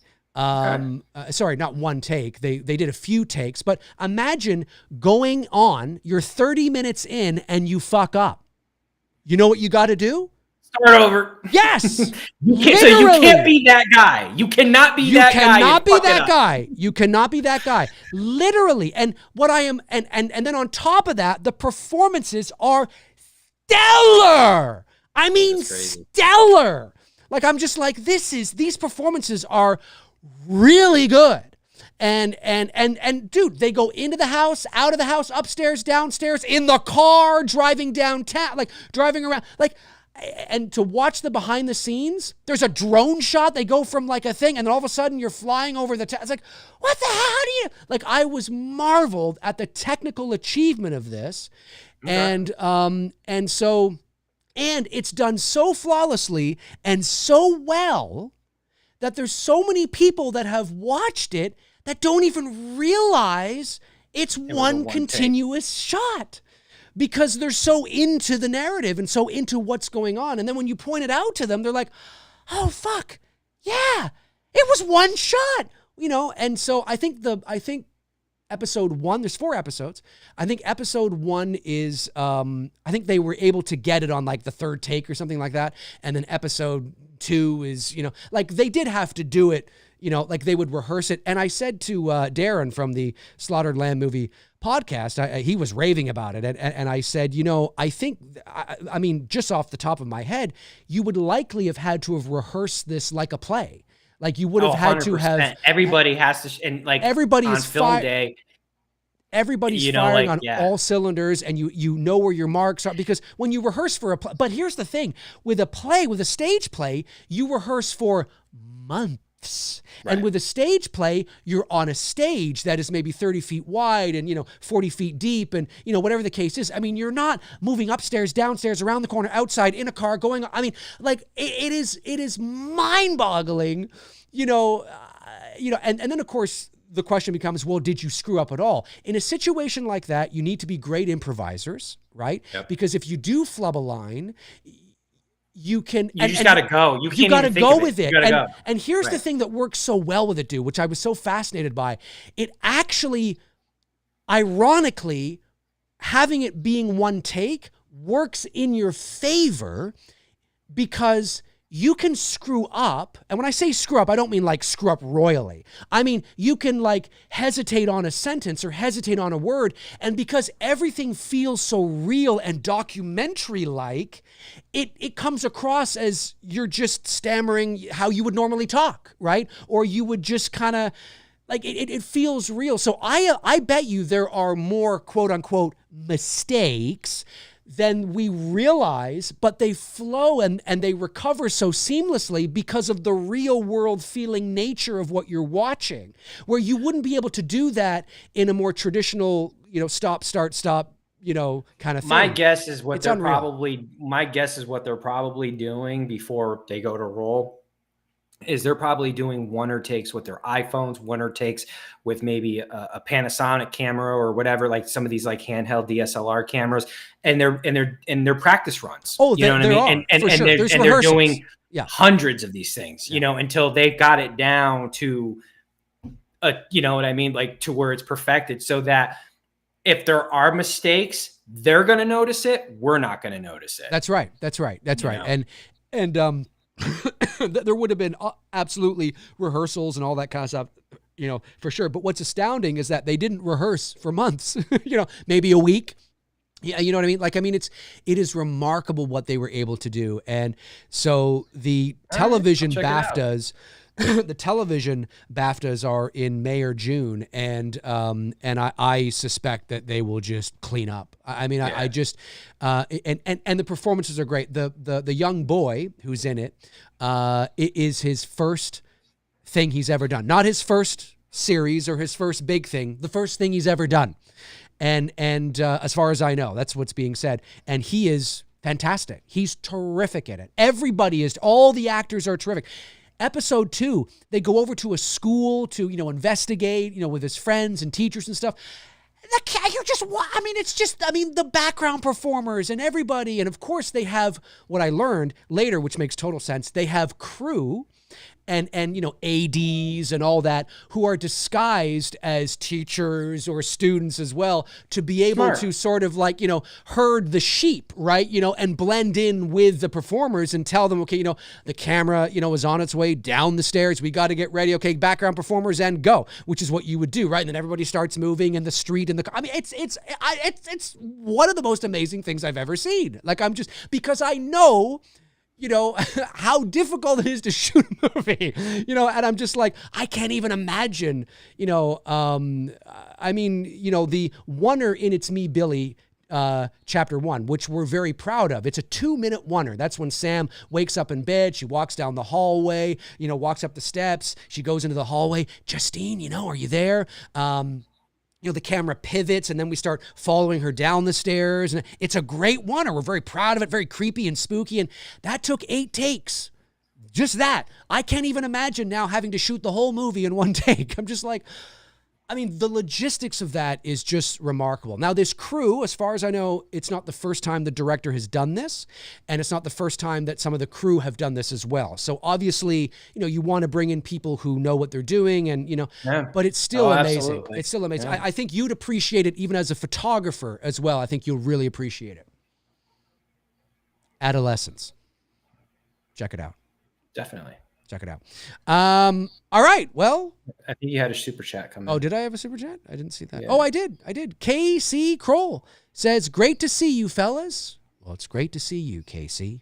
It's great to see you. And there was a member as well, a new member from Moonstone Emma. Emma, I know who that is. Emma lives in my neck of the woods. Thank you for becoming a member, Emma. I really appreciate that. Thank you. Oh, you guys share an igloo? We do. We share an igloo here in Canada. You know how I think about all Canadian people? We all sleep in igloos. We do. We have no running water. I use the wood-burning Netflix. That's although we were more, I honestly, I think we were more like that this year well, I don't know. The snow that we were getting down here, that was ridiculous. We had 3 gigantic snowstorms at the end of January, beginning of February. We were hit hard. Now there's no snow out there now. But we were hit really hard with 3 storms within a week. That dropped I think it dropped in some places in northern Ontario. It was something like 80 inches of snow. It was just ridiculous. It was just insane. It looked like Hoth. We had a few snow more than usual. And then we had a long run of wet, cold. That doesn't happen down here, and our homes are not really built know what I mean? They're insulated, but they're not insulated northern homes because the heat down here, you got to have that airflow going through. Otherwise you're going to suffocate in here. AC helps, but you need that air circulating. So it's fucking cold, man. But I tell you what, though, I took advantage of it because, the shot that I shared of the Andromeda galaxy that I photographed, man, that was on the coolest, crisp night. And when you get nights like that, you're going to see it all. You know what I mean? Because the air is so clean, you've got very little pollution going. You're always going to have pollution, but you know what I'm saying? Light pollution is really what I'm trying to say. Yeah. And I, explained that to you before we went live, how that works in my area. And, I'm in one of the worst areas to photograph, but I photographed that fucking galaxy in my backyard. Amazing. And it was on one of the coldest nights that we had here, but it was so crisp and so clear. It's probably why, because it was so cold. It was. And it just, so I very much took advantage of the cold, but this was a very odd winter. For us. It wasn't the normal as far as cold, and it just wouldn't let up. It was just day after day, and me having to work in it, and my hands got so blistered and chapped. She would put lotion on my hands, and because they'd be red from the irritation from just being outside. But no, it just when And I realized, you know, because I'm from Connecticut originally, I grew up in this stuff, but I've been away from it for so long that I was like, whew, I'm not going back to that ever again. Like I realized I'm good with cold weather, you know, like, yeah. No, we are, I mean, I got to say, obviously being in this area, we are very prepared. But when I see the news and I see places like Georgia or Texas, you know, I mean, you guys just look like, you know, fish out of water. It's I don't know what to do. Well, again, like I tell people, like when we get the snowstorms down here, even like 5 or 6 inches, you know, we don't have plows, we don't have shovels. I mean, we do, but they're not stocking up the stores like they are for you guys up there. You know, we don't have, you know, I just can't walk into Home Depot and get a bag of salt. You know what I mean? You just gotta let it melt, you know? So like now, because it was the deadly combination too of the freezing cold weather, the snow, and the snow wasn't melting away. It was just packing it down and just turning the roadway into ice. Yeah.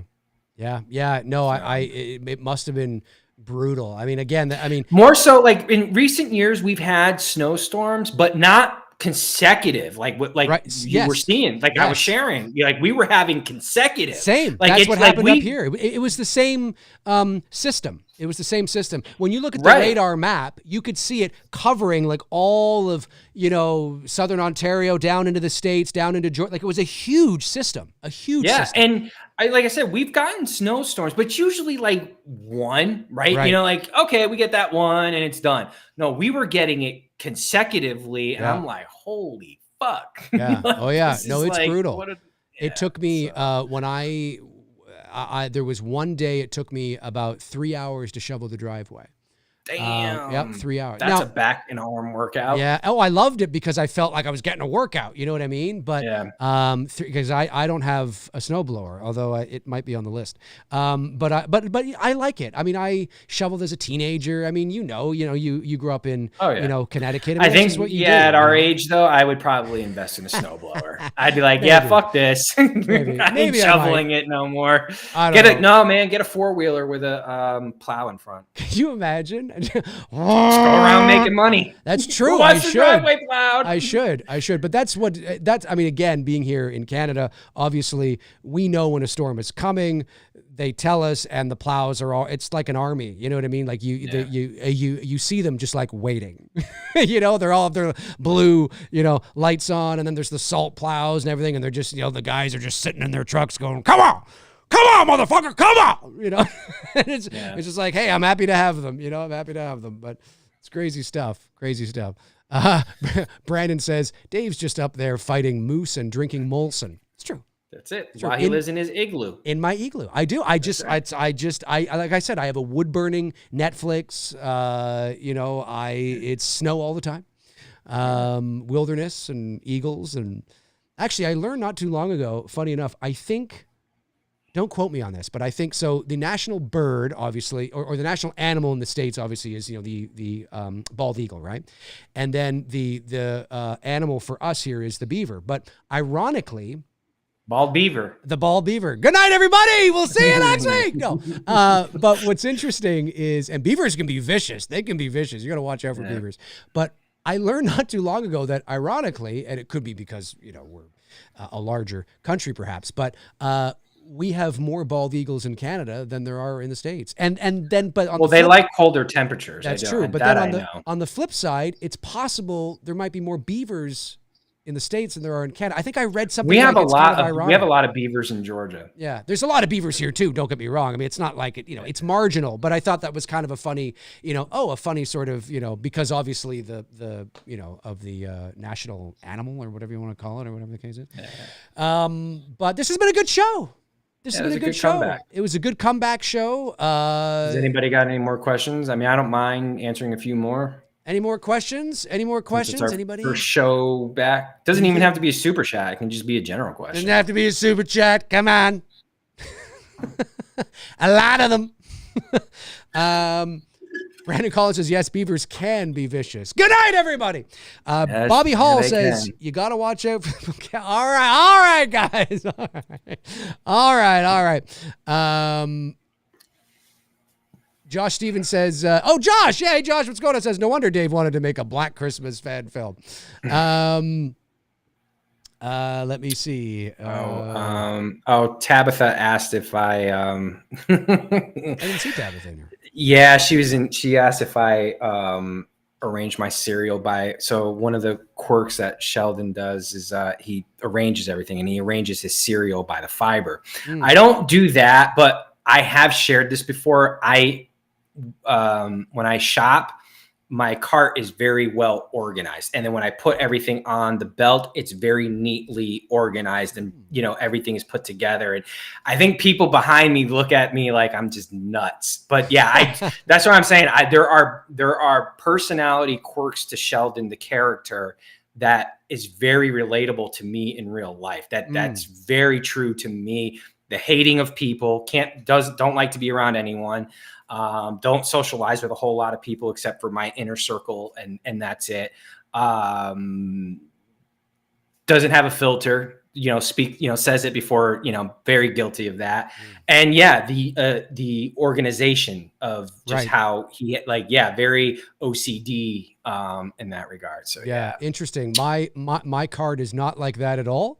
My card is you just throw it in. I just throw it in.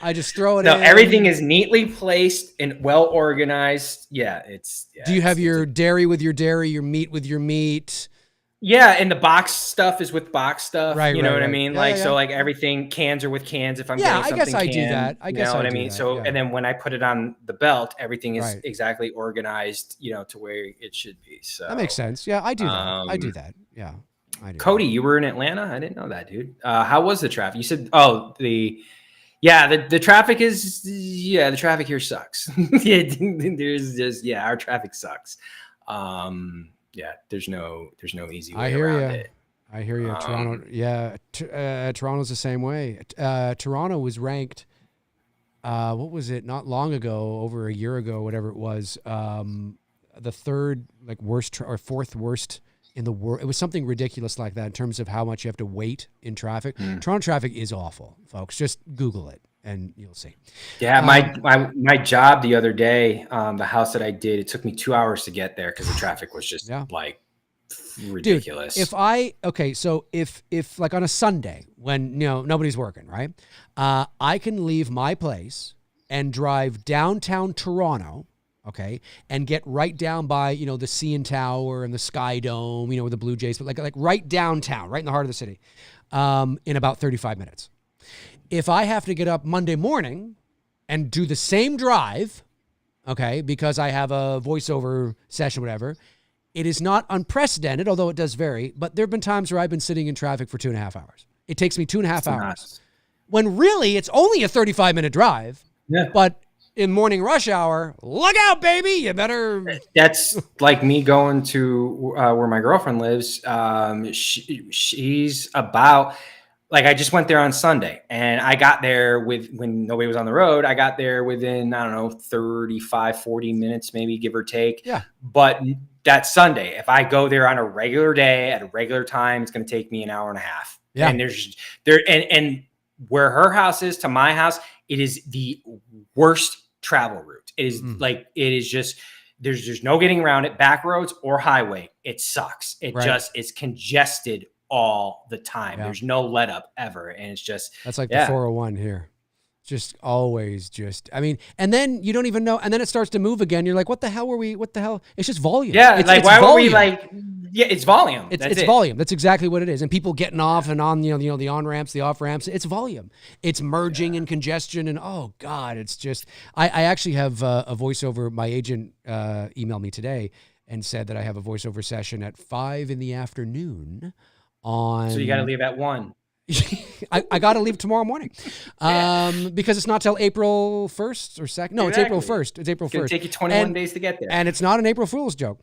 But it's at 5 p.m, which I'm kind of like, Now, the good news is that coming back might not be too bad, maybe. But we'll see. But it's only because the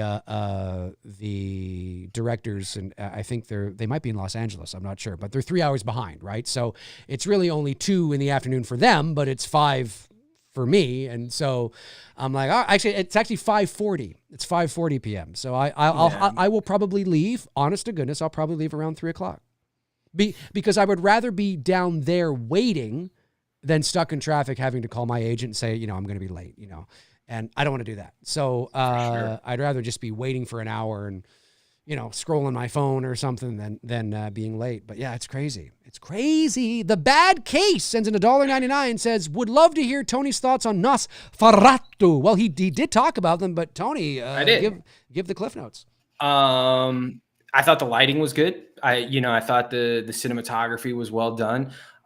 They took a lot of risks and a lot of chances to give a modern, take on the original film. I mean, like Dave said earlier, it was pretty much a remake, but just, not black and white, different visual looks. Obviously modern technology, you got to consider that as well too. I didn't love it. I didn't hate it. I think I respected it. I respected a lot out of it from the artistry side of it, just the visuals of like every scene, was a big, I'm a big, like Dave, obsessed with lighting, good lighting. And I thought they did a really, really good job, but it wasn't like, I was like, you know what I mean? Like, it was fun. It was fine. I got you. So. Yeah, no, I enjoyed it. I enjoyed it for sure. Cody says, I love Texas, but Dallas traffic is lame too. There you go. I've never been to Texas. Mike Mack says, will you guys ever do a movie watch along again in the future? Those were fun. Maybe it would depend on what the movie. Well, if the perks ask us, if the perks ask us to do it, I think Dave and I. Well, maybe that's something we add as a perk. Yeah, it could be a perk that we add. We do that. I think Dave and I, when we were talking about doing this again, there's a lot of new ideas that Dave and I want to try to do as well too, going beyond. Well, it stays within the horror genre. Like, we were talking before the stream, we want to get into talking about things like the Zodiac case, right? Yeah. The True Crime, John Benet Ramsey, Ed Kemper, Ted Bundy, John Wayne Gacy, like stuff like that. Like, and then like other, interests of ours and whatnot. I mean, but still, obviously it's horror. I mean, it's true crime, serial killers. Pretty horrific. I mean, yeah. So, I mean, but, obviously, if there's something, I think where Dave and I are at with this is like, if there's something warranted to like talk about, like we briefly talked about The Conjuring. Again, we don't know what they're going to do. They just said they're paying tribute to The Exorcist. Obviously, the more Dave and I, find out, we'll talk about it, whether it's a trailer drop or whatever, things like that. Or like Dave sharing with me earlier about Friday the 13th. I didn't know about that. So I think it just, it depends on. Yeah, it depends. Right. It just like if we've got something to talk about. But I think what we're trying to do is also navigate our show into other topics as well too, that are still somewhat within the fam of horror movies, but like true crime and I think if you're a horror fan and a movie fan, you probably like true crime as well, and there's a lot of overlap because there's a lot of movies based on true crime. And there's documentaries. Night Stalker, right? Right. Richard Ramirez, someone just said that in the chat room. And it's fun. It's fun to talk about that. And one of the things that Tony and I discussed before we came back was we want to be able to. Now we've gone a long time tonight, but that's because it's our first show back. Right. And but one of the things that we wanted to do, and we talked about, and we were very adamant about this. We both agreed on this. Was we don't want to experience or feel burnout. And that tends to happen when, you start to exhaust kind of, certain topics or certain movies and we're not a news, like I'm not a news channel, right? And the shows that I do on my own is more, it's commentary, it's punditry, it's opinions.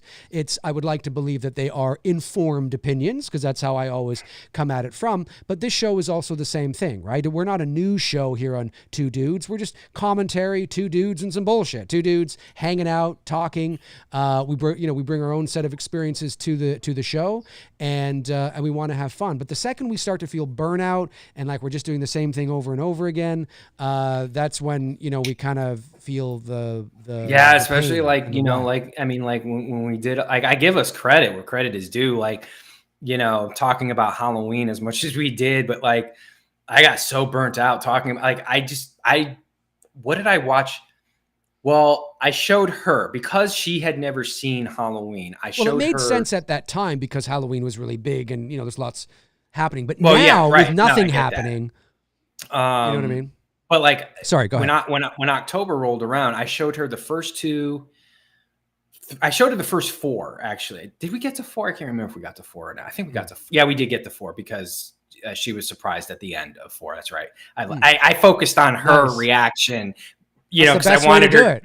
You know what I mean? Because I knew what was coming. You know what I mean? I wanted to see how she was going to react to, what I knew was coming. Yeah. And then I showed her, we watched the first 3 Elm Street movies. She really liked those as well, too. I don't think we watched The Exorcist. I don't think that. But so I just, when you talk about these movies so much, it just became a mental burnout. Like, and I didn't see myself watching as much of these movies like I used to. Right. And of course, I'm also older, so taste changed. My interests have changed a little bit. You know what I mean? I'm still always going to, appreciate these films, because they were a big part of my childhood and whatnot. Right. But it's just not an everyday thing for me. I'm not, you know what I mean? I'm not. It's the same. I was just saying, I'm not watching these movies like, I could go until October and not watch a horror movie. You know what I mean? Like, and I'm fine with that. There was a time in my life where it wasn't like that, but, you know what I mean? I'm older now. It's just, I'm at a different stage in my life, and it's not unprecedented for me to go a few years without watching a Halloween movie. I mean, I don't watch Halloween every year, unless it's on here for some reason. Right. Like with you or last October, I did and this is not to deter the two perks people. Like, if you want to talk Halloween, that's fine. Like, we're not telling you, like, we're just saying when it's just us. Yes. Yeah. Yes. Oh yeah. No, for the people that picked up the Two Dudes, It's Me, Billy, Chapter 2 perk. If you want to talk Halloween, watch Halloween, whatever it is, we'll do it because that's you've earned that. Not earned it. You've paid for that. Paid for it. Yeah. You've earned it and paid for it. Yeah, exactly. But in a general sense, and look, I mean, if we were like a Halloween channel, like there's that big Star Wars channel. He's Canadian as well. Star Wars Theory, I think his name is. I give him credit. I'd get so bored if I like one topic and that's it. I'd get bored. But you give him his due. But also, absolutely, the Star Wars universe is much more rich and much more deep than the Halloween universe is. Yeah. And so there's only so much you can talk about. And I'm somebody, and you're the same way. I'm somebody that, listen, I'm not going to, if I'm not into it, if I'm not excited about it, if it doesn't get me jazzed, I'm not going to talk about it. And I know people make fun of me for that one episode I did a couple of years ago on Halloween fonts, but I turned out to be right. I was right. I did a whole McCrae Live or some show where I talked about, I've noticed that in Halloween 2018, the font is the same as the Halloween font in 78. And in Halloween Kills, the font is the same font Halloween 2 from 1981. I think the font is going to be the same font in Halloween Ends with the same font that you see in Halloween 3, even though Michael Myers isn't in Halloween 3. I know he was on the television, I get it, but you know what I mean. And I think they're probably going to, and people go, Dave's talking fast. I was right! Ha! Yeah. I was right, suckers. But yes, I have no idea what you're talking about right now. I have no clue. Like, this way over my head. I have no idea what you're referencing. And you know what? At all. Nobody in the chat room right now knows either. Nobody who's watched that video knows. But I was right. No. But look. The bottom line is that we need to be excited about it, right? We want to be excited again. And when there's Halloween news, if something massive breaks, that's big Halloween news that we're like, whoa. Well, we'll probably talk about it. You know what I mean? But we're not going to sit here now and talk because there's nothing to talk about. Well, like, as a creator, I kind of approach creating like Baskin Robbins, 31 flavors, right? I can't just stay on the same thing. I'll get bored. Like I'll lose interest in it. That's kind of like how I approach photography. Like one day I could be doing landscape. One day I could be doing astro. One day I could be doing cityscape. One day I can be doing twilight, photos. Like macro, that's something I'm about to go into start doing very soon. So nice. I like changing it up and just doing a variety of different things, and because there's a lot of photographers on Instagram that just stick to the, now my business is my business because that's my business. That's different. Yep. But my general photography, it's just a plethora of different things because I just don't want to be doing the same. And now, mad respect to those photographers who do the same, you've seen them, the same color tones, the same style. Like I can't do that. They've carved out an identity for themselves and a niche. It's their brand. It's but like for me, I just be like, oh, like shoot me. Cause like I get bored. Like, and it's the same thing with doing this show. Like Dave and I really talked about like, hey, like, why can't we just do this? Why can't we do this? And not saying of course we're going to talk about horror movies and stuff like that when there's something relevant to talk about. And I think it was just getting to a point where like, Dave was being asked the same question 100 times. And I'm like, how can he come up with a new way to answer the same question? But I did with a big smile on my face. But I'm just sitting there on the receiving end of this going, here we go again,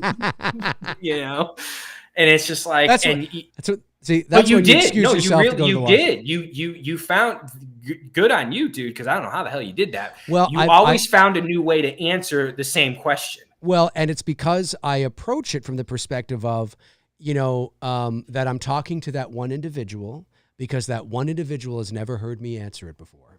And even though the entire chat room knows the answer to it, there's always new people that are watching. So if you, and I've often said to my own viewers, I've said, if you hear me repeat myself over and over and over again, that just means you watch every show that I do. And it's not that I'm not aware of it. I am aware of it, but I have to answer it like it's the first time because it's the first time that person's hearing it. And so it is a skill because not everybody can do that. But at the same time, yeah, of course, you want to nudge and nurture new topics and new shows and all that kind of stuff because it makes it more fun. But of course, we're going to talk about Halloween when there's new information, right? Which can be exciting. And right now, the Halloween landscape is pretty quiet. And so, yeah, it is what it is for now. Well, yeah, for now. And all it's going to take is just one big bomb to drop. And everybody's going to be on it. Like flies on shit. Oh, it will be. A couple of super chats here. The Bad Case, $1.99. Oh no, I got that one. That was the Nosferatu one. Movie chat and more. Thank you, Richard. Says Cobra Kai climax thoughts. I liked it. I still think it went on a season too long two. But yeah, honestly, I felt the kids were really absent, like in the second half of the season. I felt Miguel, I felt like a lot of them were sidelined. Like I didn't see enough of them, is what I'm trying to say. Not bad. It was good. I think it ended strong. It ended strong. It ended on the positive vibe, that you wanted. Johnny's full redemption, and his arc is complete. I'm curious to see what they're going to do with this new movie with Machio and Jackie Chan. I know there's mixed feelings on it, but I absolutely loved the CGI of Pat Morita. And, I didn't mind it. The fight sequence with him and Daniel and the dream sequence, that was fucking, I loved it. That that was the 10-year-old in me was geeking out, you know what I mean? Like seeing that, because it's as close as we're going to get. Right. And it's the best we can get. Yeah. And even I don't know if it was part 1 or part 2 when Daniel has the dream sequence where he's fighting Miyagi at the Sakai Tai.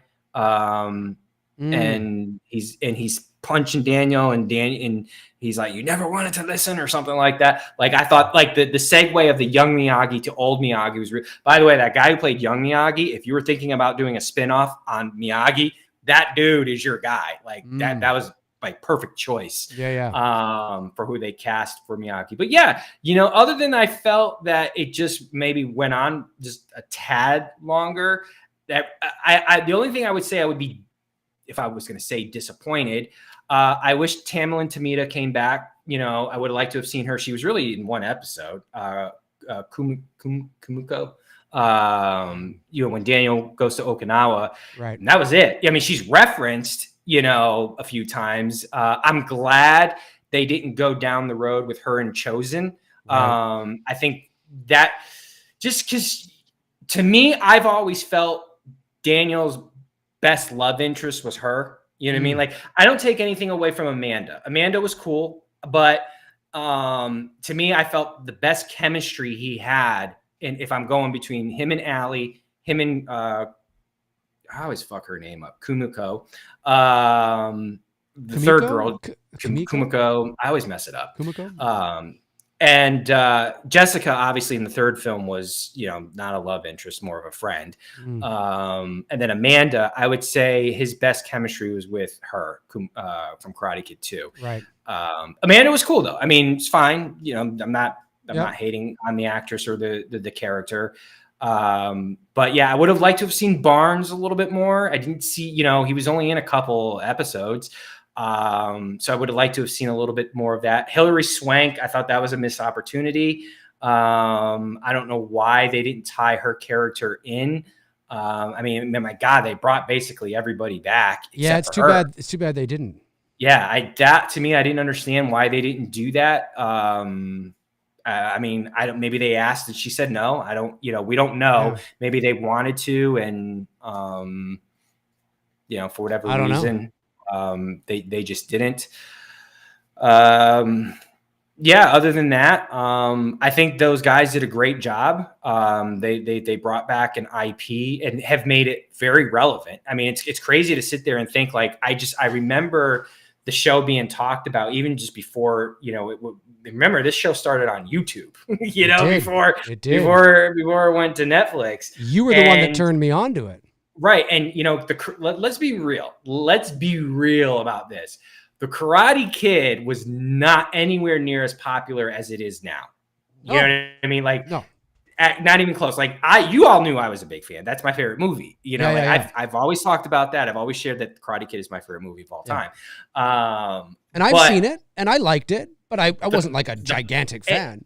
And it had its moment in pop culture at that time in the 80s, for sure. 100% kids were doing the crane kick, you know, wax on, wax off. You know what I mean? Like all that stuff, the references. But the popularity was nowhere near where it is now. Because of Cobra Kai's success. And I'm happy. I'm happy to see that William Zabka and Ralph Macchio, you know, that they're getting their dues, that the trilogy, the original I mean, I guess you can say quad, because can't forget the next Karate Kid. Right. That it's, you know, it's become generational.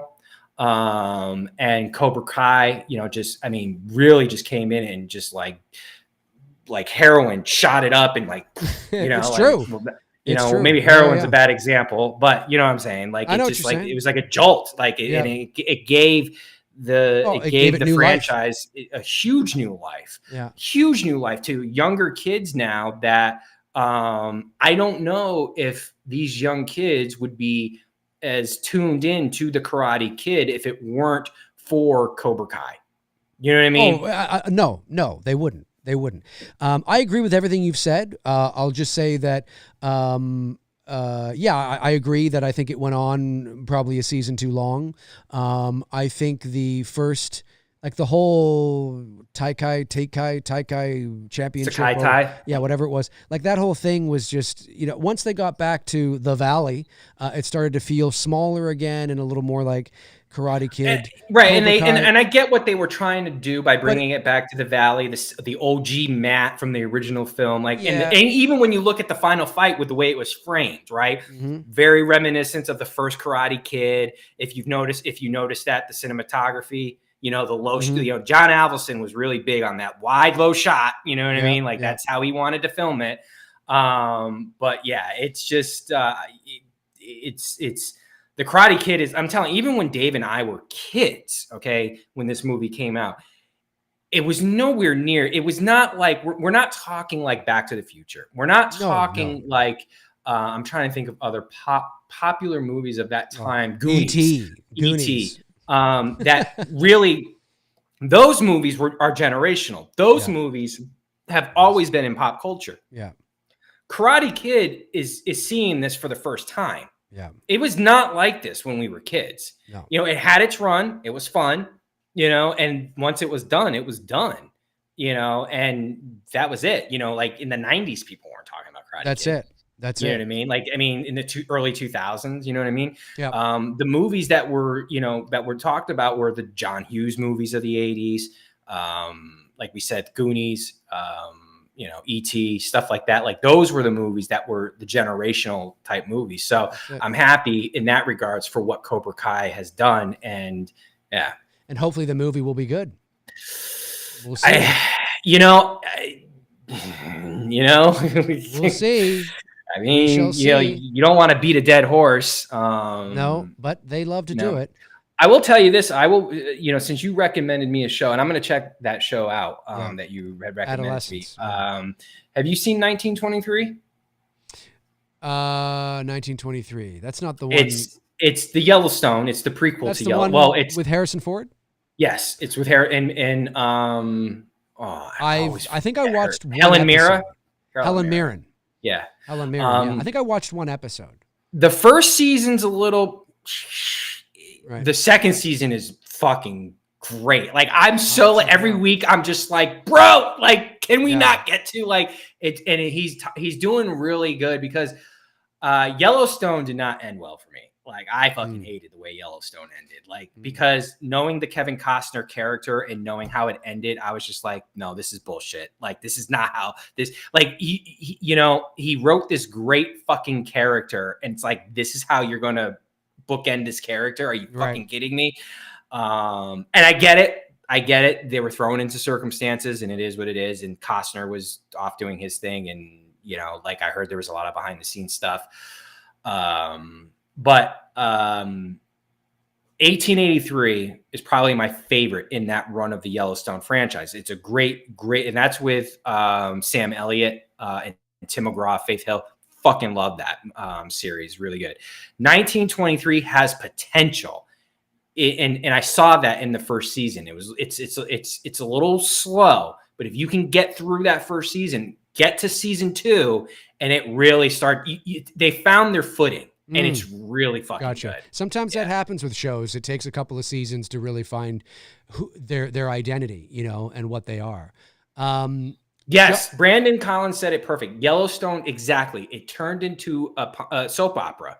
The first 2 seasons and 3 seasons, the first 3 seasons are fucking great. The last 2, it just was like Beverly Hills 90210 and the fucking Western. Gotcha. You know what I mean? Gotcha. Josh McKenna, $1.99 says, have you guys seen Honora yet? Honora won Best Picture, and Mikey Madison, her real name is Michaela.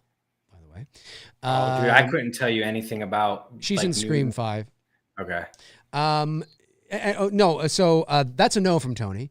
I watched it a few nights ago for the first time. It came to Prime, and I watched it, and I liked it. You know, a lot of sex. A lot of sex. I'm telling you, there's a lot of sex. Honora. And that's the movie that won Best Picture? Best Picture, and Mikey Madison won Best Actress. She is very good. Is that the one that Karen won his award? I do know he won an award. No, that's not the same movie. Same award show, but not the same movie. Okay. But it's about 2 hours and change, and the performances are really good. You know, I wouldn't say that I loved it, but I would say that, she might be her performance might be stronger than the story, but I think it's it's about obviously strip clubs and sex work, and you know, she really put herself in a vulnerable position as an actress, and obviously what streaming service is it on? Prime. And it's available for free. So if you have a Prime account, you just watch for free. And it's good. And she really put herself. I mean, obviously she's a professional and she knows what she's getting into, and she wanted to work, with the director, and it is a very good movie. It's a drama. But it's a very good film. There's a lot of sex. But it's done tastefully. I will say it's done tastefully, and having, it is, that's what, I mean, that's what the world is like, right? And so they did their research, they did their due diligence, and I would just say that, for such a young actress, because she's only about 25 years old, for her to step into that kind of role, it's not everybody would take on that kind of role, and you'll know when you watch the movie. And she puts herself in a very vulnerable position as an actress. Obviously, there are rules and regulations. This is a full-scale union shoot, and obviously, there are protections on set, and I don't mean protections from sex. They're not actually having sex. I just mean like there are rules and regulations in place. There are intimacy coordinators and all that kind of stuff, and so it's very well choreographed and walked through, and rehearsed and all that kind of stuff. But she is still in the scenes and in the movie and topless and half naked and, all these things and doing these things. And she worked for months training how to be, because she's not an exotic dancer. Right. And so she had to learn and train how to become one, for all intents and purposes, to make the performance believable, so that when you watch it, you believe she really is one, and she really is living in that world, and she really does come from that world, and she really is that person. She really is. She did a great job. She did a really great job. And I respect movies that do that. You and I were talking about that before we went live. I mentioned that about the Dahmer series. Like, if you're going to do a Dahmer series, like, I want you to go there. I know what you're going to show me. I am fully aware what this man did. Don't sugarcoat it. Well, that's it. I think he won an award too for his performance. I'm not sure. In Dahmer. He might have been nominated. He might not have won, but he might have been. But again, it was intense. It was not easy to get through some of those scenes in that series that Netflix did. But you know what? I like that. I respect that. I don't like what Jeffrey Dahmer did to those poor men. It was horrible. Horrible. Right. But you don't sugarcoat it. And so it sounds like the same thing here with this movie. It's the same thing. They're not sugarcoating it. They went there. No, they went there. And I also want to say, because I don't think he gets enough recognition, at least not that I've seen, the Russian actor who played the young boyfriend who she ends up with is fantastic. He is terrific. And there's authentic Russian actors in the movie, which is great. And so these are not, American actors pretending to be Russian. They're Russian actors, which is fantastic. So there's, again, that authenticity and credibility is there. I thought Honora was like, I can understand why it gets the praise it does. And I thought Mikey Madison was great, and they did go there. They did. I mean, obviously there are boundaries, you don't go to, but they did go there. And her performance, was amazing, and she's very talented, and she did a great job, and I really enjoyed the film, and I really enjoyed her in the role. I don't know if I love the movie overall as much as maybe the Academy did to hand it Best Picture, but I certainly didn't. I'm certainly okay with it. Although I haven't seen some of the other nominees, so I might feel differently if I had a chance to see, The Brutalist and other things. But it was good. She did a great job. I mean, I can't even. I'm just thinking of how vulnerable you have to become, to do that kind of role, and especially for a young woman in this day and age, that's a big deal. And so, for sure, because back in the day, I mean, it was very common, right? This is not as common now. And as it should be, but it is properly motivated. I mean, it is about sex and the 70s, the 80s and 90s, when we joke about, Friday, it's not a Friday the 13th film unless you're seeing a pair of tits. Right. I mean, but these girls were really, we don't take that into consideration, that the vulnerability that these girls were put into in those situations. And a lot of the times they felt they had to. Hey, that's the thing. And of course, the 80s, it was just different. Right. And I'm not saying it was right or wrong. It was a different time. Our thought process. as the viewer, we weren't thinking that way. That's right. You know what I mean? Like, nudity and horror, it was a marriage. You knew you were going to see it. It was going to be a sex scene. PJ Soul, see anything you like, right? You know what I mean? Yeah. It just different times, but I do think nudity has its place. I do think sex has its place in films. It is art. Well, if it's like a Nora and that's what the movie's about. I've never seen it, but I've heard that Shia LaBeouf did one called Nymphomaniac or something like that. That he also very similar. I mean, it's like it's like borderline porn. Right. You know what I mean? Like they don't hold back. Like, first of all, you got to be comfortable that you're on set with I don't know how many people. Well, sometimes those scenes are shot. Like, it depends how comfortable. That's true. They could be a close set. It's true. Yeah, it can be just the DP and the director. But the world is going to see it. The world is going to see it. And, and as long as you're doing it and it's tastefully done, and I don't mean tastefully like Jack drawing Rose on Titanic. I'm just saying there's an art to it. And there's a point to why you're doing it. Yes, I will say that all things considered. It might be weird to say this, but I will say that the sexual, the nudity and the sex and the scenes in Anora was done, for all intents and purposes, tastefully. Obviously, it is intense, but I will say that at no moment, do I think it is overly gratuitous or anything like that? It does fit the narrative. And to your point earlier, had it not been as intense and not showing the real world of what this world is really like, like you said, if you're going to do it, you got to do it. You got to do it. You got to go there with it. I mean, you got to go there. It's not an easy. It's one of the things why. Sorry to interrupt. I just want to say it's one of the things why I'm curious about this Michael Jackson biopic. And how that's right? Are they going to go there? Are they going to go there? Because then what are we doing, right? And unless you do just decide to tell one section of somebody's life, okay. But if you're going to tell it all, you got to go there. Interesting. Brandon says the sex scenes in Nymphomaniac were done digitally, replacing the film. Okay, well that makes it easy. So it was basically deep fake. Oh, I did not know that. All right. I didn't know that either. So he doesn't even get kudos for that. This girl gets kudos because she went there. You know what I mean? She did. I mean, she was, from the sounds of it. And then even the scenes in the Dahmer series, they went there. I mean, maybe it was porn actors. I don't know. I don't know enough behind the scenes, but the scenes that I did see, they